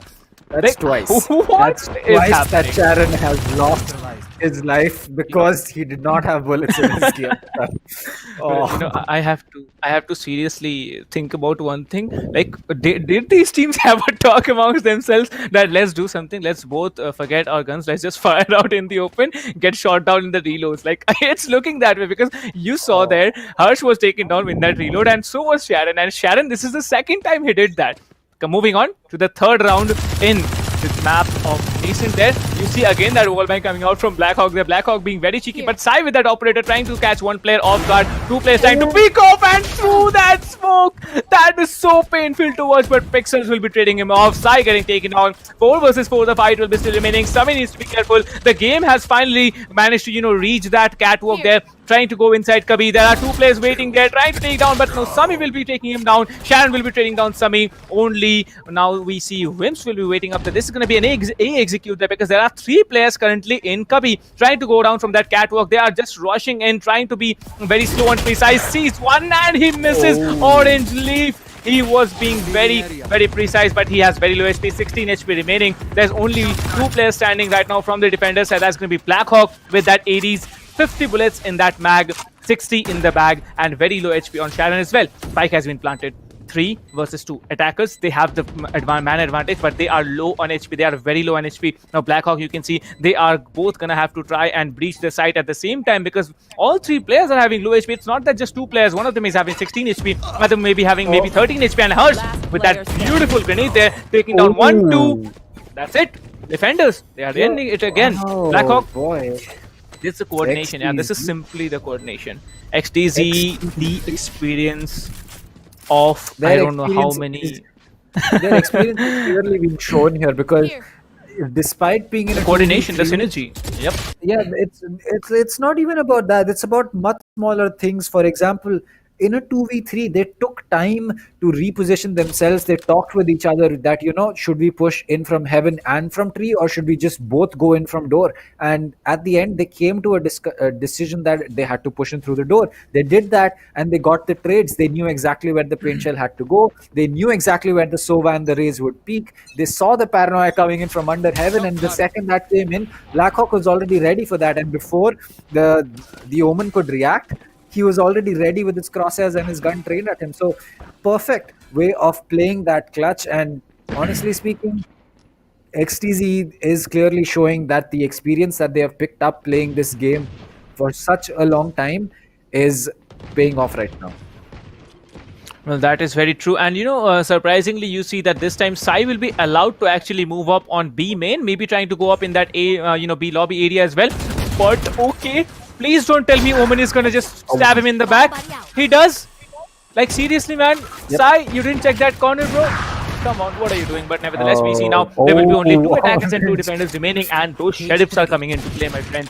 Like Kanav, you see how precise these crosshair placements are from both the teams there. The game remaining with our dear Cypher. These two players need to really play it out that they do not have guns yet. They need to pick up the guns that have been dropped out by the defenders now. The positions of both the players on the defending side have been revealed, and both the players, I believe, are rotating on back towards the B side, or what are they doing? They're just lurking around, and the game has been gifted an operator. So yeah, let's see if they can play it out. They have guns now. Well, yes, it was Sai who dropped that, and as the peak is going to be coming in, it's going to be Game getting that kill. The Phantom is going to get picked up, the door is going to get closed, the Jet is going to use her Cloud 10 Burst, seconds left. and that is going to be a tough retake for Sammy to deal with. He has to deal with the Phantom and then an Operator. Oh no, it's going to be both on the Phantoms. The Paranoia is going to be coming out, but it will only connect with the Cypher. He's going to peek that, but the Jet will peek him from the other side, and a thrifty round coming in for NaCly. And Sai picking up that Operator that early, I don't know if that was the right play. Bomb buddy out. Well, it's not just the thrifty round. It is also the eco round. They managed to win the round in their eco status. Like, what are we talking about? The game has been given the Operator. Now, he picked up the Operator when one of the players were dropped in mid-area, but Sai has also bought an Operator without any shields. Now, this is going to be very interesting to watch if he actually can connect even one player, because he has committed all of his economy to getting that Operator. What do you think? Will Sai be able to do enough of it with that, Operator buy? I mean, he did land that crazy shot the last time he picked up that up. So, I am not going to count him out. But at the same time, picking up an Operator this early, it can be a gamble. Either you make sure that you're going to run that Operator by not losing rounds for the next 4 rounds, or you deal a huge dent in your whole team's economy and not just yours.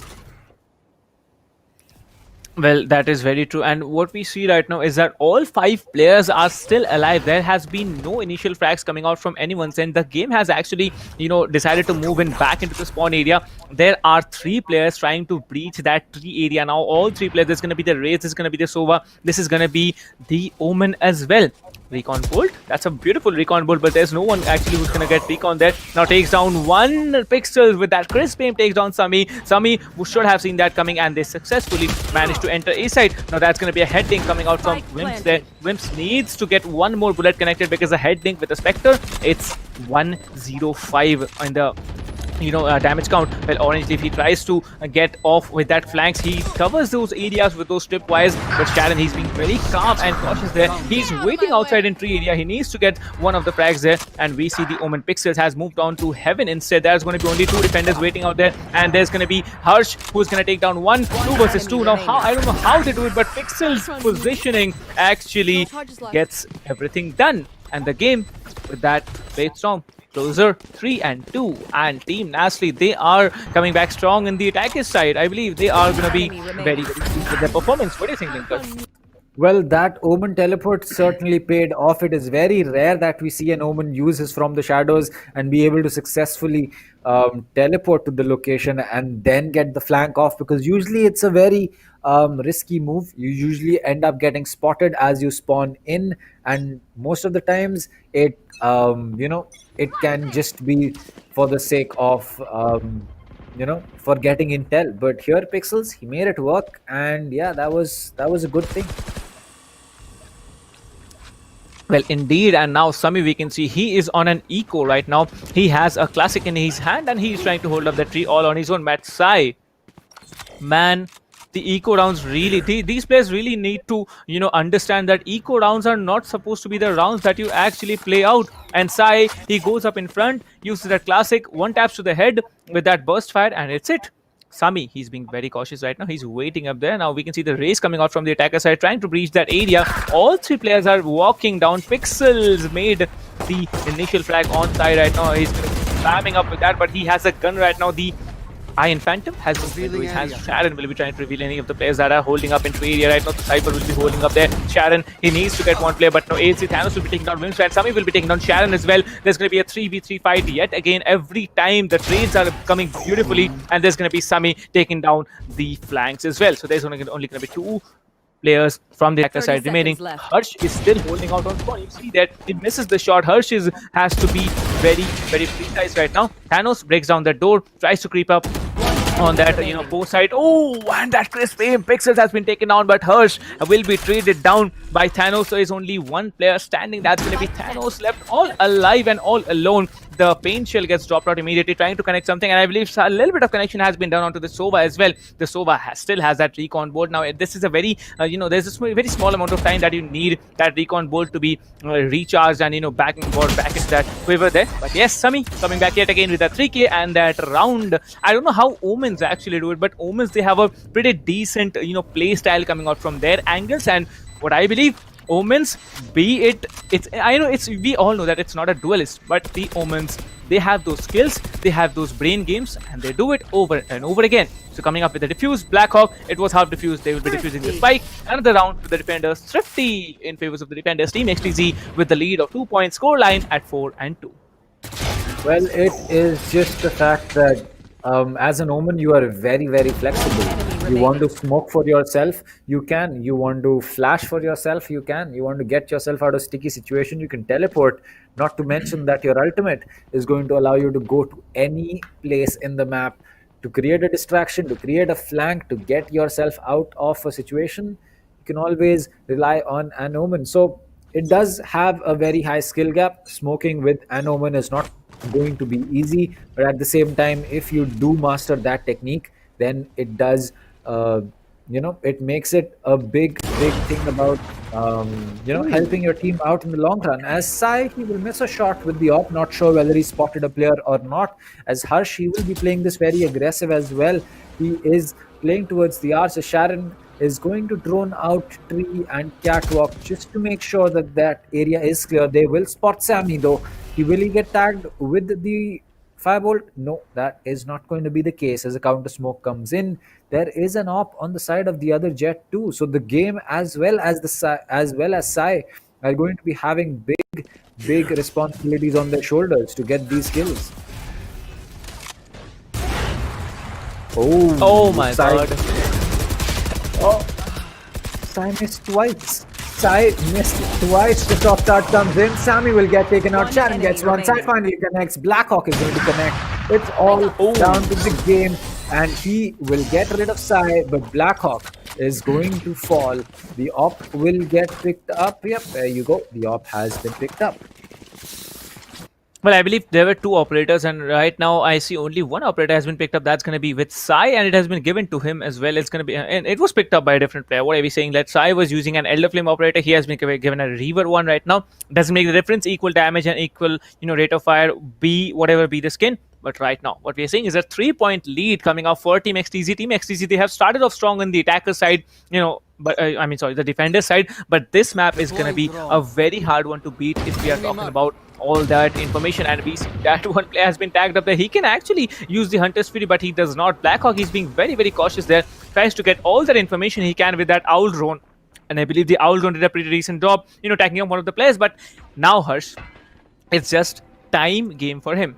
The Omen, he's being very cautious now. You see, there's another smoke getting popped up immediately. Now the Omen knows how to hold his grounds there. Harsh has to be very, very careful there. 1 minute and 10 seconds on the clock. Orange Leaf, he's trying to breach up on the... Oh my god, there's another eco round coming through. I didn't see this coming. Oh. They are actually going on another eco round, and if they win this eco round, I'm gonna go completely mad. What do you think, Kana? Will they be able to win this eco round yet again? Well, it looks like to be a mid push, but Sai, he has a thing of his own. He's going to get rid of Pixels from Catwalk, I believe, as he's holding on towards A side as well. Anyone coming in through that door will have a bad time, as Harsh is going to get rid of Sharon. Oh my god. Orange Leaf, how do you line up those one taps? I really want to know, as Tammy and Wimp and Sai are going to finish off the team of NaCly till then. But Orange Leaf, honestly, I think we have seen more one tap come in from him with the Sheriff than we have seen from a lot of players combined. Well, it really hurts. Like, even if you are seeing a player, it definitely hurts when you are getting one tap by a Sheriff. But even when you are watching a player get killed by that one tap from a Sheriff, it really hurts. Like, it feels like you have been shot yourself. But now a 4-point lead coming up yet again for Team XTZ. So XTZ, they have caught the wind of how Team NaCly is performing, and if Team NaCly is performing well, Harsh will be coming up there, tries to get one player, he will be dropping down one, but gets traded off instead. It was not worth it, but the game will be trading down two players right now. The game pushes in with that Blaze Storm there, covering his approach onto the side. Manages into sight, clears off the side all on his own. The plant can be pulled off very, very easily. Now 3 defenders still remaining. Orange Leaf will be trying to rotate in from the other side. But yes, all the other 3 players remaining from the defenders are on the CT spawn, and if the CT spawn, it's going to be a really one-sided play that's going to come out through. But there's one player coming up in mid, that's going to be the Omen. Sami will be taking down Orange Leaf, but he has lost almost 50% of his HP. It's going to be 46 HP on him to do the job. The game, full HP, Blade Storm, and that Phantom in his hand. So I believe this is going to be a decent fight coming out, and that one tap to the head as well. The game, a decent job done there by him as well. Sai, he has to move in right now. His position has been revealed there, and this is going to be a Blade Storm versus Blade Storm. Sai will be taking down one, but ALC Thanos will be shutting him down. The operator has been picked up, and there's going to be another round in the hands of Team NaCly. 3-6, a 3-point lead still remaining in the hands of Team XTZ.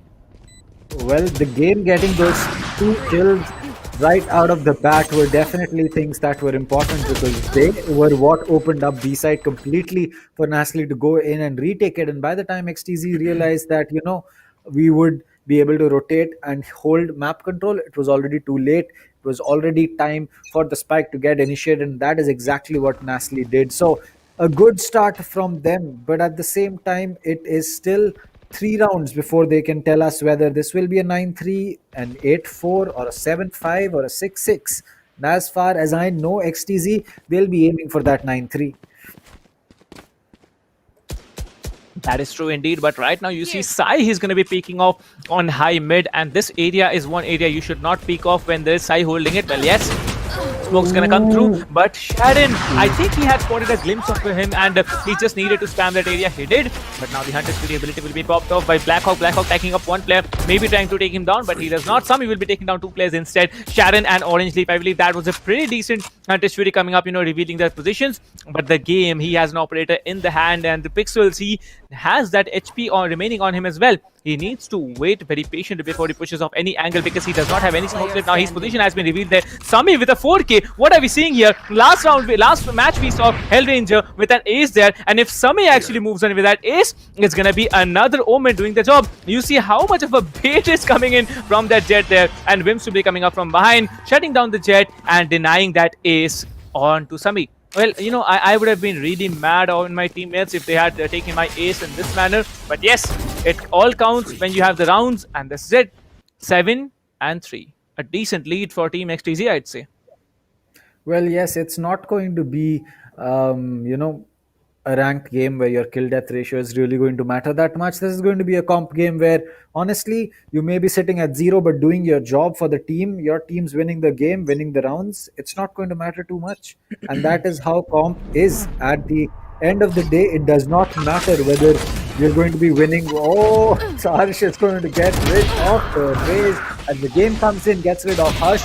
He will make his way in. He'll pick up another one, and the game just the entry fragger, the fast boy that you need, as he's going to pick up a 3K.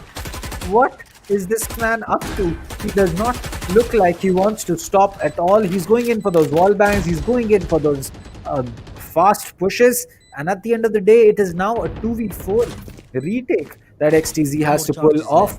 And there you go. Orange Leaf Scam will get spotted out, but he will get smoked off with the Cloud Burst, as it looks like the Cypher will still get that kill, and Sai will get one with the Frenzy. This is down to a 2v2. This is so much more clutchable. The round is looking like it's going to be a 1v1 with Taran. The no-scope does not connect. It grazes the ear of the Omen, and there you go. NaCly is going to make it a 7-4. So an 8-4, the best thing that XTZ can do, and 7-5, the best thing that NaCly can do. Well, I think it's a good thing that we are seeing one round in the hands of NaCly, because we know that this is going to be a really interesting match to watch when the half is over, because the defense on whichever map be it is a bit easier. The only reason being, you don't have to play against the clock. You need to just hold out your sights. You need to hold out your positions, and that's it. You need to let the attackers get in your positions and take them down immediately. But now you can see Pixels will be smoking off a catwalk immediately. He needed to smoke that area. Harsh is being very, very aggressive every round. I don't know how Harsh does it and why he does it, but he has that, urge to go up in front and try to catch off one player who's lurking around in the B lobby area. But now all the players are being very passive. Now XTZ, they want this round for the lead, but yes, team NaCly, they want this round to close down the lead. If they manage to close it down at a 7-5, I believe they have a far decent job to actually get this round into the bag. But yes, Sharon popping off that Hunter's Fury ability, trying to clear off A side all on his own. There's no one in Wine's area, to be very, very honest now.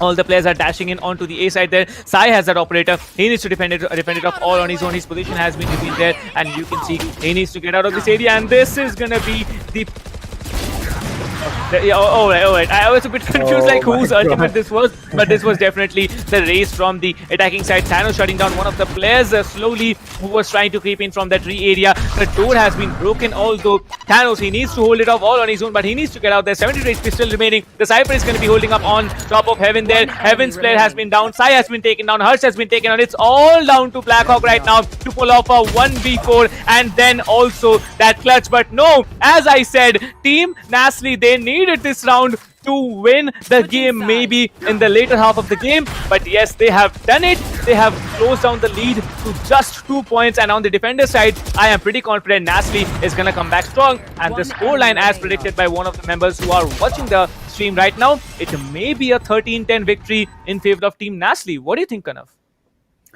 13-10 is still going to be a far thing away. I mean, 5 rounds would have to be taken by NaCly, and yes, they are going to be on defense, and Ascent is going to be a defender-sided map, but Ascent also revolves around who can take mid, and if NaCly can hold on to mid from all the push that is going to be made by XTZ, then yes, we will be seeing that. But at the same time, if it is going to be XTZ a lot more consistently, Sai, what a shot that came in. He'll get another one, and suddenly the site is going to be clear. So both the Jets just proving to be very, very strong in the game. Will be using that super shorty to get that kill, reloading that 10 HP, looking to get that ghost. The spike has been planted, a 3v4 for NaCly to retake, and this is going to be a difficult one. The Jet is very low on HP. She is still holding on from CT as her teammates are going to be pushing in. It's going to be Blackhawk getting rid of that Jet. Now it's all down to the Omen and the Cypher. The Cypher has taken some damage. Harsh very close with the classic, possibly going in for that right click, as Pixels and Orange Leaf will have to be initiative in this play. Whip is going to get that one kill, and Sammy will finish things off as the pistol round is going to go in the hands of XTZ. 8-5 the score. Well, attackers, they're doing strong. I think the attacks have been done properly there, and that counter dash coming out from our side, that was a decent thing to do. You got the round. That was a decent round in their hands as well. But now let's see what the next round has to offer, because I believe XTZ, they are going to go on with a buy. Yes, I can see already Harsh and Sami, they have bought their Spectres, but the other players are going to go off with heavy shields, probably maybe move on with a Ghost as well. Yes, there are 3 players actually playing that heavy shield and Ghost meta, and 2 players going off with Spectre. Well, it's going to be a force buy round for both the teams maybe, but yes, the defenders, they haven't gone for a buy yet. We are waiting to see when they have that buy round. But Orange Leaf, he is holding. Okay, he has planted all his traps back in A, but he's holding off mid. This is a really interesting thing to watch. There are 2 players actually trying to pick off from that market area. Now the Jet might be caught off guard, and yes, he is caught off guard. He tries to dash in, will be taken down, but Sami will be trading up Orange Leaf immediately. Sami needs to go back in, and this is going to be a 4 versus 4 with the attacker side Omen slightly low. I believe it's 50 HP, and that grenade by Pixels actually does the job. The grenade actually was in market, and he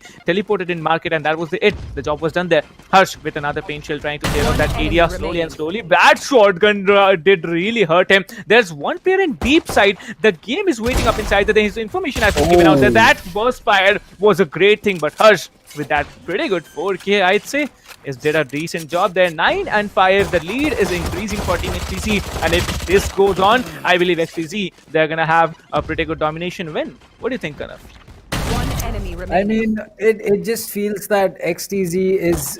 I get it that it was, a full eco and a half buy round for XTZ and a full eco for NaCly, but this full buy, this will really tell us where NaCly is going to be standing with respect to XTZ, especially after the split, because again, we have seen consistently, once it was a full side push, and the second time it was a mid rush by Sai, and Harsh picked up 4 kills. So it could be that mid is not something that NaCly is able to hold on to, and they will have to figure out how they want to play other than that, because their deep side plays have not really worked out. They have been flushed out, or they have been taken down early as the outrun comes in. The boom bot will be coming in as well. There's a player in market, but he will have to vacate that thanks to the pin shell coming in, as Thanos will get one onto Wimp. That's a big kill. Sai is going to get one onto the game. Again, a very, very big kill coming in for STZ, as NaCly will be falling, will have their main player falling down, and that is not the situation that you want to be in at this stage of the game.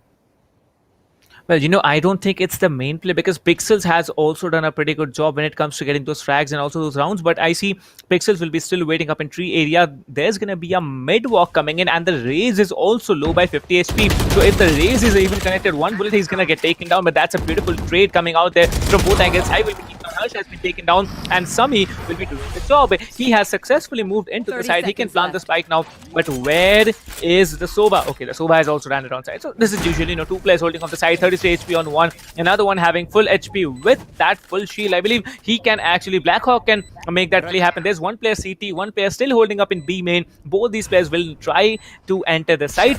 The recon bolt can do a lot of the job coming out from team attackers, but the defenders, they need to be careful. Now the camera has been left out somewhere in A side, so the Cypher does not have that information that he needs to move in, but that recon bolt will be doing a lot of things. Sami will be taking on another one. Pixels, you see, he is the last player standing. 88 HP versus the 100 HP Orange Leaf.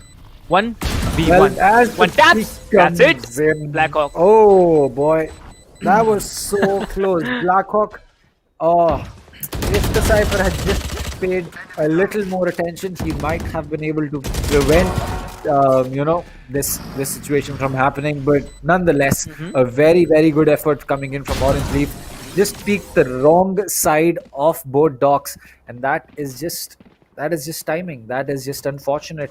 It could have, that peak could have happened a second earlier, and we would have seen Blackhawk in that corner, and it would have been Orange Leaf winning that gunfight. But it will be a forced eco again at 10-5, as Harsh is looking to go in for that peak. The Sheriff is going to be right in front of him. The recon dart will get destroyed. No one's in market. One player in CT. He'll be making his way in. Sai is looking to take market control early.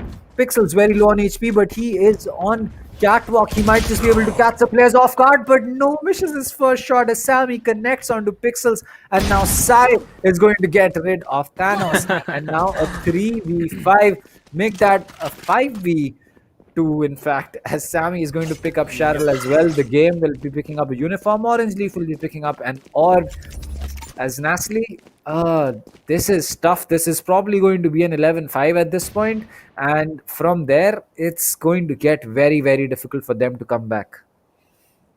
Well, that's going to be very true. You said, I see that the game is still on an eco. You see, he has only a sheriff to play with, and I don't know where the other player is lurking. I believe he's somewhere near spawn there. The Cypher remaining from the defender side there, and if both, one tap. No, please don't give him another one tap, please. He does not actually. Flips coming up from behind, closing down both the players. The game taken down, Orange Leaf taken down, and there's going to be 11-5 coming up for Team XTZ. Now, you remember, kind of last game, we also had the scoreline of 13-5. If this game it's repeated, I believe these teams, they have intention of let's just give away 5 rounds. Why are we gonna dominate? Let's win later on. So this might be some kind of a mentality. But we see that both the omens from the attacking and the defending teams, they are doing a pretty good job there. One of them is a top fragger. That's going to be Sami with 21 frags standing there, and another one is the second, top fragger coming up from the defender side. The Pixels with 11 frags. Well, the economy is going to be very hard on team defenders if they do not pull up this round. But Sai has got an operator. Okay, please, Sharon. Please don't do this to them. He's actually trying to get that revenge. Right. I think I haven't seen Odin plays. Like, I seriously haven't seen any Odin plays ever in any major tournament. But this time, Sharon is trying to do that, and he has done it pretty good. Damaging one of the players more than 50 to 60 HP. The game with that operator trying to connect one shot immediately, uses that tailwind, and we see Pixels with that shutdown on Sami as well. And Wimps is 11 HP. Attackers, hello. What are you thinking, brother? I don't know what you are thinking, because I think you are gonna get taken down. You see 11 HP, spike drop, planting, defending. I don't think it's gonna be possible at all. Kanav, over to you. Well, it will not be an easy one, but we saw Lightning Fast get awfully close to getting that 2 HP clutch.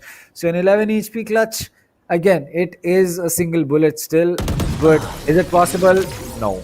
The Prime and will connect from Pixels as he will be getting the final kill. So 11-6. It is still possible for a comeback to come in from NaCly, but is it practical is going to be the real question that we have to ask, because it looks like it's going to be a difficult and a tough ask. The game has picked up the operator, but will he be able to do anything with it? And Sharon is still going to be on the Odin. So 2 expensive guns on the side of NaCly, and losing them is going to cost them a bomb, and that is not the position that you should be in, especially when you have so less rounds to fall back on, and your economy can get shaky really, really soon, as the showstopper is going to get used. Hurt will get one onto Orange Leaf.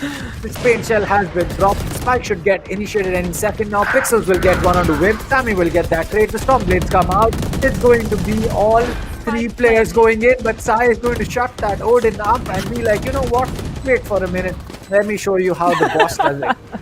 Yep, and to be very honest, Odin, no matter what you do, you can spray, you can spam through it with it intensely on any angle, but you will not be able to do that one tap which you can do with a Vandal at infinite range, and also with a Phantom at close range. Like, that is something to really watch. That ALC Thanos, you see both of them, ALC Thanos and it's Thanos, not Thanos, definitely. The Raze and the Jet, both of them are actually going for a save round. They know that this round is already done for. They know that there's going to be no chance that they're going to actually pull up this round, and we see that the entire team, the 2 remaining players from Team NaCly, they are going to be saving this round. Well, to be very, very honest, you see that this was an important round for Team XTZ indeed, because this was 12, the match point, the pre-match point round for them, and Harsh using that ultimate ability in A side, that was a pretty good thing to do, shutting down that Cypher. But now, match point for Team XTZ. The attackers, they have been very, very dominating when it comes to the attacking side. 6 points only for Team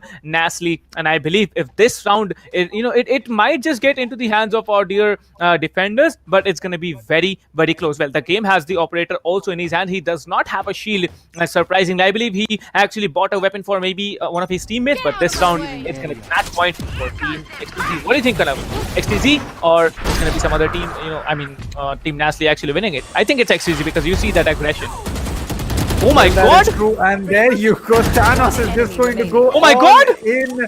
He will pick up 4 kills. The paint shell comes out. Sky will get 1, but the game is going to pick up the last kill, and a lot of aces tonight today. He did that. He really did that. Yep. Like I mean, oh my god. It's That really was very difficult to watch right now. Thanos back to back, like especially Harsh messing up that entire Vandal spray. Like Harsh, seriously, what were you doing, man? Were you spraying infinitely in that smoke, or were you doing something else? And especially coming up again, Wimp's also messing it up. Thanos had a 4K in that round. 2 with that showstopper and 2 with his great Reaver Vandal. Well, now moving into the 20th round of this match in Ascent right now. 5 points lead still remaining with XTZ. It's not impossible. It has been done before, just not by these two teams. Now we see XTZ Sami. He's trying to, just catch one of the players. Okay. I thought he's going to be taken down by that boom ball, but no, he denies that. Immediately sprays in that direction. The paint shell is going to come through. He needs to be teleporting on the other direction. Tries to catch off one player, but Thanos, he's very crisp. Takes down another one. This round is being very, very dominating. But now Hurst takes down one. Pixels takes down Blackhawk as well. Only 2 attackers remaining. One of them is in P lobby. The other is remaining somewhere else. Where is the Jet? Well, I believe the Spike and the Jet are both lurking around in mid link, trying to go up for that peak. Well, you see Sai, he's going to be very, very cautious right now. He needs to catch off at least one frag. Their economy is going to be very hard, and the spam comes through. Pixels with another round. Is this going to be a comeback? What do you think? This is very close. 4 rounds for overtime and 1 round for a 2-0. NaCly, they have really picked up the pace, especially Thanos. So I don't know if this is going to be a comeback. I'm still not going to put my money anywhere. But as far as I can see, NaCly for the past 3-4 rounds has been looking a lot stronger than what XTZ has. And the fact that they will be going into an eco round makes me feel that we might just be seeing XTZ having to extend this a round or 2. And if that does not happen, then it's going to be unfortunate, because with all of this utility, you should not be losing rounds like this. And as the peak is going to be coming in, the game is going to get one. Orange Leaf will get one. The game gets another, and the Orange Leaf picks up another. And a 3K for the Cypher as the round Oh is my going to God. get finished off easily. Well, 3 more points. And NaCly, they just might, push the match into overtime. And if they do, I think NaCly, they're going to win this match as well. Well, we see right now that Team XTZ, they are struggling somehow to get that 1 point, that 1 round that they need to actually win this match. This is going to be a try-hard round coming out for both the teams right now. The economy on Team Defenders, it's completely fulfilling out there. But XTZ, I believe their attacking patterns have been read out by our dear defenders, and they are doing a pretty decent job. But XTZ, we see right now Sai will be trying to peek off with that Prime Vandal on top of the catwalk there, but no one spotted the grenade. Immediately comes in through the paint shell, but no, Scummy this time making no mistake, taking down ALC Thanos immediately. Now ALC Thanos was being a little bit troublesome there. Now Wimsy is catching off all of A side, all on his own. Pixels, beautiful frag. XTZ Sai shut down immediately. 4 versus 4, 12-9, 3 points lead still remaining in the hands of XTZ. The game is waiting up in Haven. You see, this is going to be a very, very difficult position to breach right now. If Haven is just, waiting up there with that operator, because one tap to the body, you are shut down, and you are shut down. Wimps did not expect it, and he was closed down. The game, he is being still holding up in that same area there. The game has been reconned. There is no ultimate ability except the Cypher on the defending side. So there's going to be no Hunter's Fury though. But now the game will be shutting down Blackhawk as well. And you see another round going in the hands of NaCly. Seriously? Like, Kanav, are you seeing this? I didn't expect this. I really didn't expect like so many rounds coming up back to back. This was a 12-6. They brought it up to 12-10 now. What are we seeing? I think that okay, And I an think eco that the round now. comeback can happen. Yeah, I think that the comeback can happen now, but again, I don't know. It was a good start from XTZ. It's just that they lost focus in the middle. Possibly that catwalk frag that really changed things, but irrespective of that, this is probably not going to be the round where things get ended, as Sai will pick one onto Thanos. Despite having just a sheriff, he will take a lot of damage from that shock dart, as it looks like Sova will be pushing in as well. Ouch. Will he survive? No, he will not. Sharon will get that peak. Sammy will get one. He has picked up a Phantom. Neural Theft has come in. It looks like this is going to be the A side rotate that comes in. Wimp has spotted exactly where the cam has to go up. He will be using a Cypher cage. He will be putting his cam down. The Blackhawk is going to be getting the plant down. Sammy will get rid of my Orange God. Leaf. And that is looking like a One 4v2 enemy remaining. right there. It's going to be a 1v4. NaCly, after so much effort, it's all down to Sharon. He will get spotted.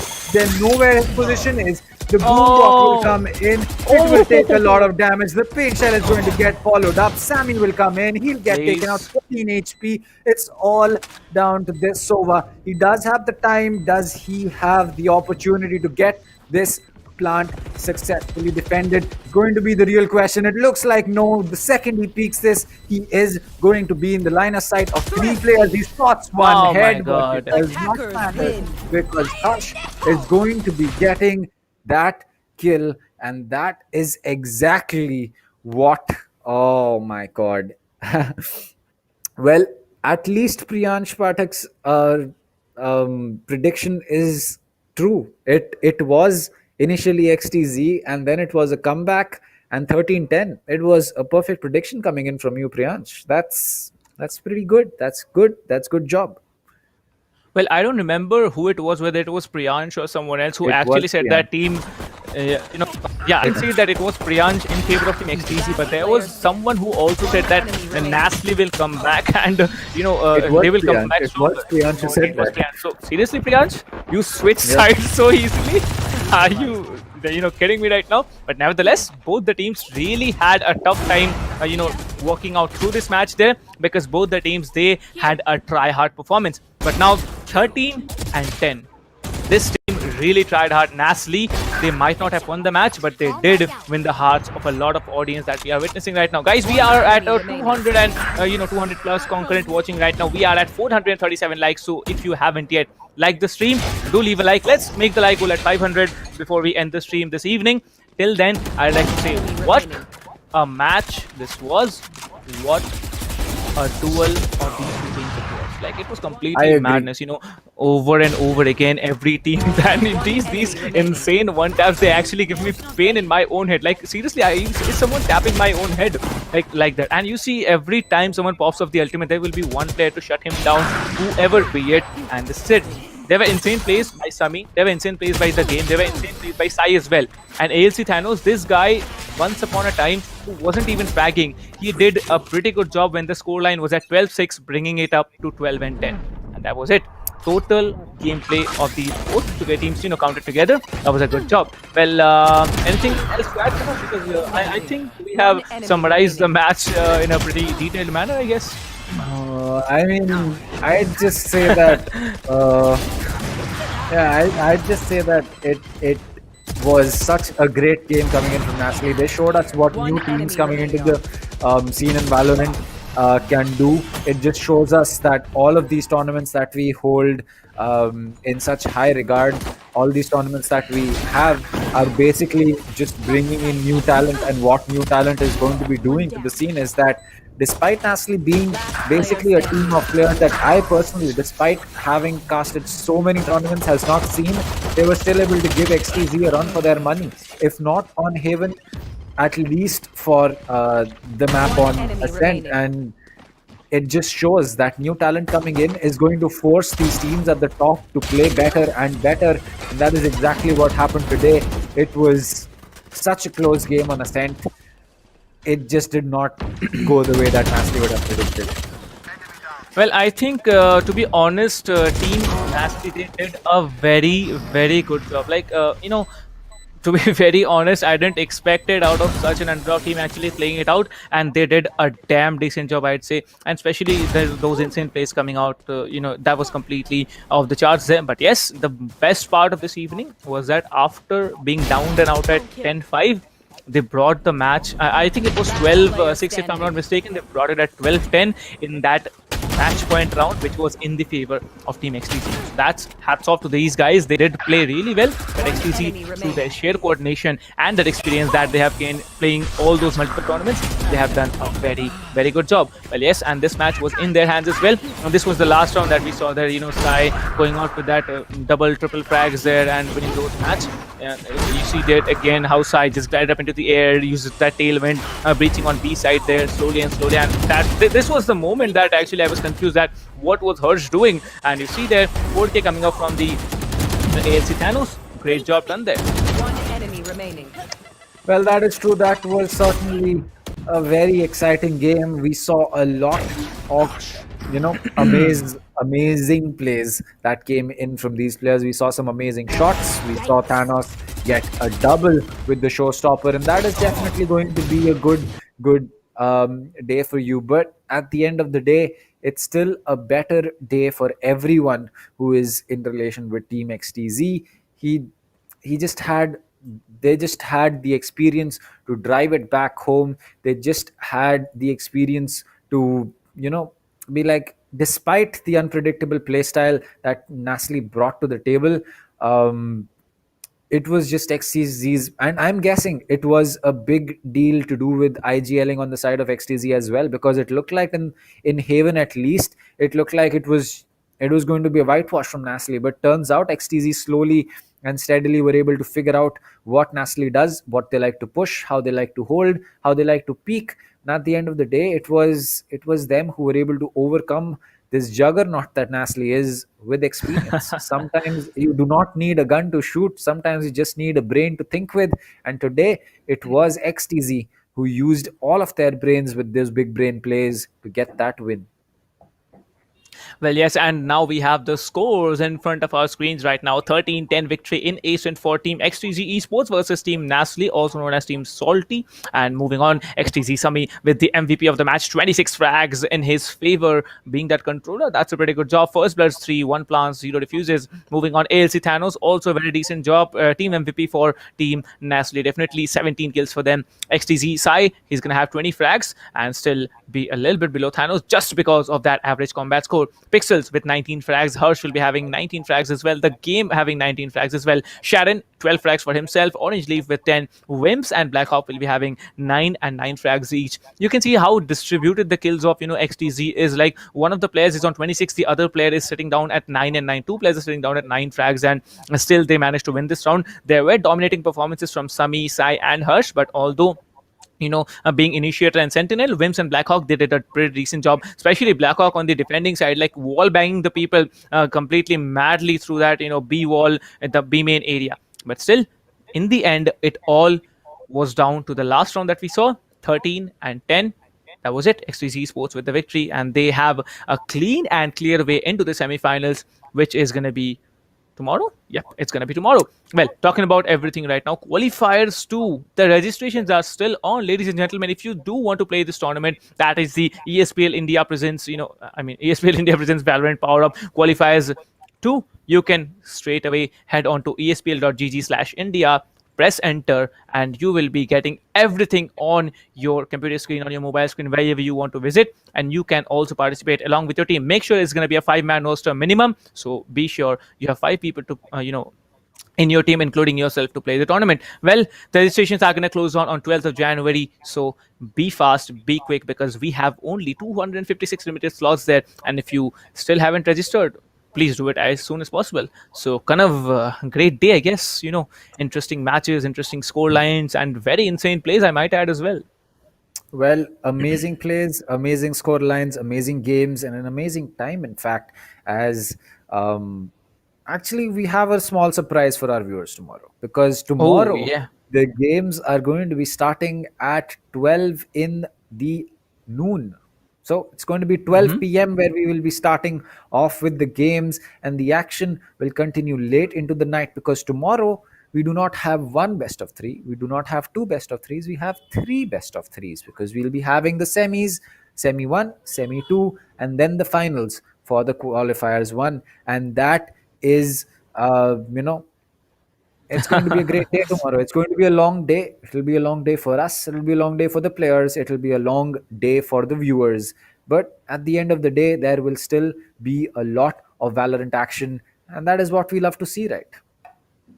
Well, that is very true indeed. And as you said, kind of tomorrow, 12 noon, it's Sunday, right? Everybody gets up late. We all know that. Even we, as casters, also, we have the, lurk of sleeping late, waking up late as well. But still, tomorrow, we are going to be here on the desk now. Cracky is going to join up instead of me in the first BO3 stages, as informed by my dear colleague Kanav over here. And we are going to have interesting matches. We are not going to reveal whose match it is, because yes, we already know whose match it is, right? Because we have 4 teams that have actually qualified into the semifinals. But still, whose match it is it going to be against whom, that's going to be told to you tomorrow. If you do want to know whose match is going to be, you can just head over to Instagram page of ESPL India or ESPL and you can check it out there. Well, ladies and gentlemen, if you still haven't liked the stream, then do leave likes. We are at 455 likes and only 9 dislikes. I think it counts. It's a pretty decent ratio, and we had a conquering watching of 300 plus. Thanks to you, ladies and gentlemen, for tuning into the stream. And I guess we are done for the day. Kanav, what do you say? It is definitely time for us to say goodbye to you. As it was a great day. It was XTZ winning against NaCly, and it was, a lot of fun casting these games. But till then, this is going to be me, Dr. Dang, and Captain Price signing off, as we will be joining you guys tomorrow in the 3 games that we have lined up: the semi 1, the semi 2, and then the finals for the qualifier 1. So till then, take care, stay safe, and see you all.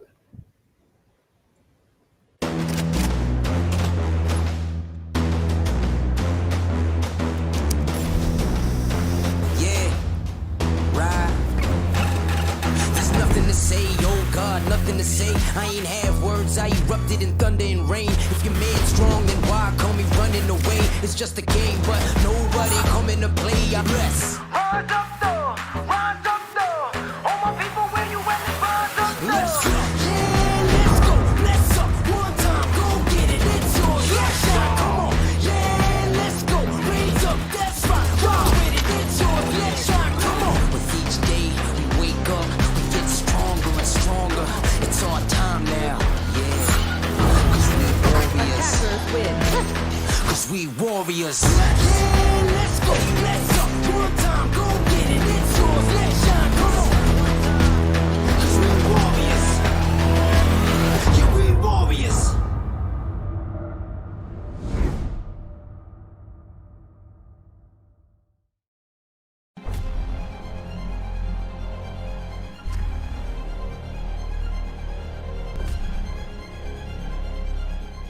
Every young gamer wants to become an esports professional.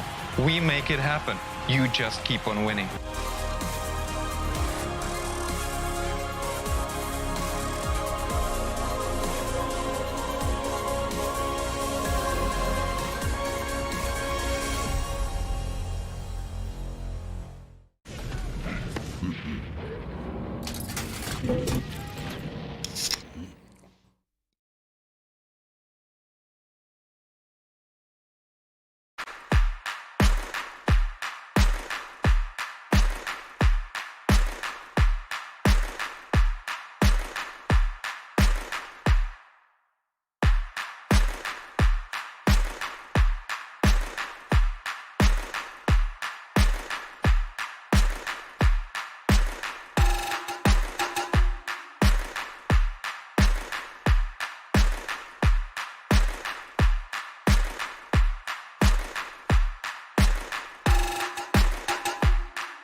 Are all against me, I'm ready to go. Burning it down, they ain't noticed till the temperature rose. Bless the energy, then we erupt in a blaze. Mama save us, I swear the baby's lately crazy these days. People dancing like they warriors, use the passion.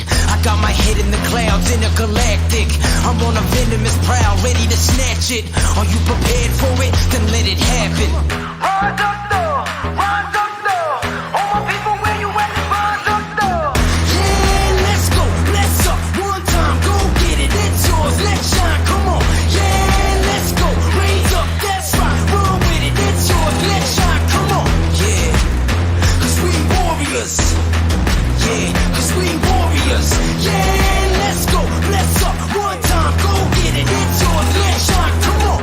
Yeah, there's nothing to say, oh God, nothing to say. I ain't have words, I erupted in thunder and rain. If your man's strong, then why call me running away? It's just a game, but nobody coming to play. Alright, I got this, watch out, I got this, boy. Raise up, max out, then blast the noise. A perpetual dream shattered by exceptional deeds. Forget what you think, live for you, resting in peace. Bless. Rise up though, rise up though. All my people, where you at? Rise up though. Let's go. Yeah, let's go, let's up, one time, go get it, it's yours, let's shine, come on. Yeah, let's go, raise up, that's right, roll with it, it's yours, let's shine, come on. Yeah, cause we warriors. Yeah, cause we warriors. Yeah, let's go, let's up, one time, go get it, it's yours, let's shine, come on. In these days, we push forward, we stand strong, we stand tall, all together now. Yeah, cause we warriors. Yeah, cause we warriors. With each day we wake up, we get stronger and stronger.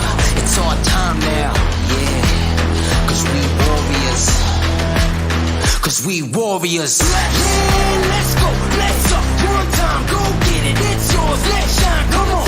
Yeah, let's go, raise up, that's right, roll with it, it's yours, let's shine, come on. Yeah, Cause we warriors. yeah, Cause we warriors. Yeah, let's go, let's up, one time, go get it, it's yours, let's shine, come on. Cause we warriors. I got you. Yeah, we warriors. Cause we warriors. Yeah, we warriors. Cause we warriors. Yeah, we warriors. Cause we warriors. Yeah, we warriors.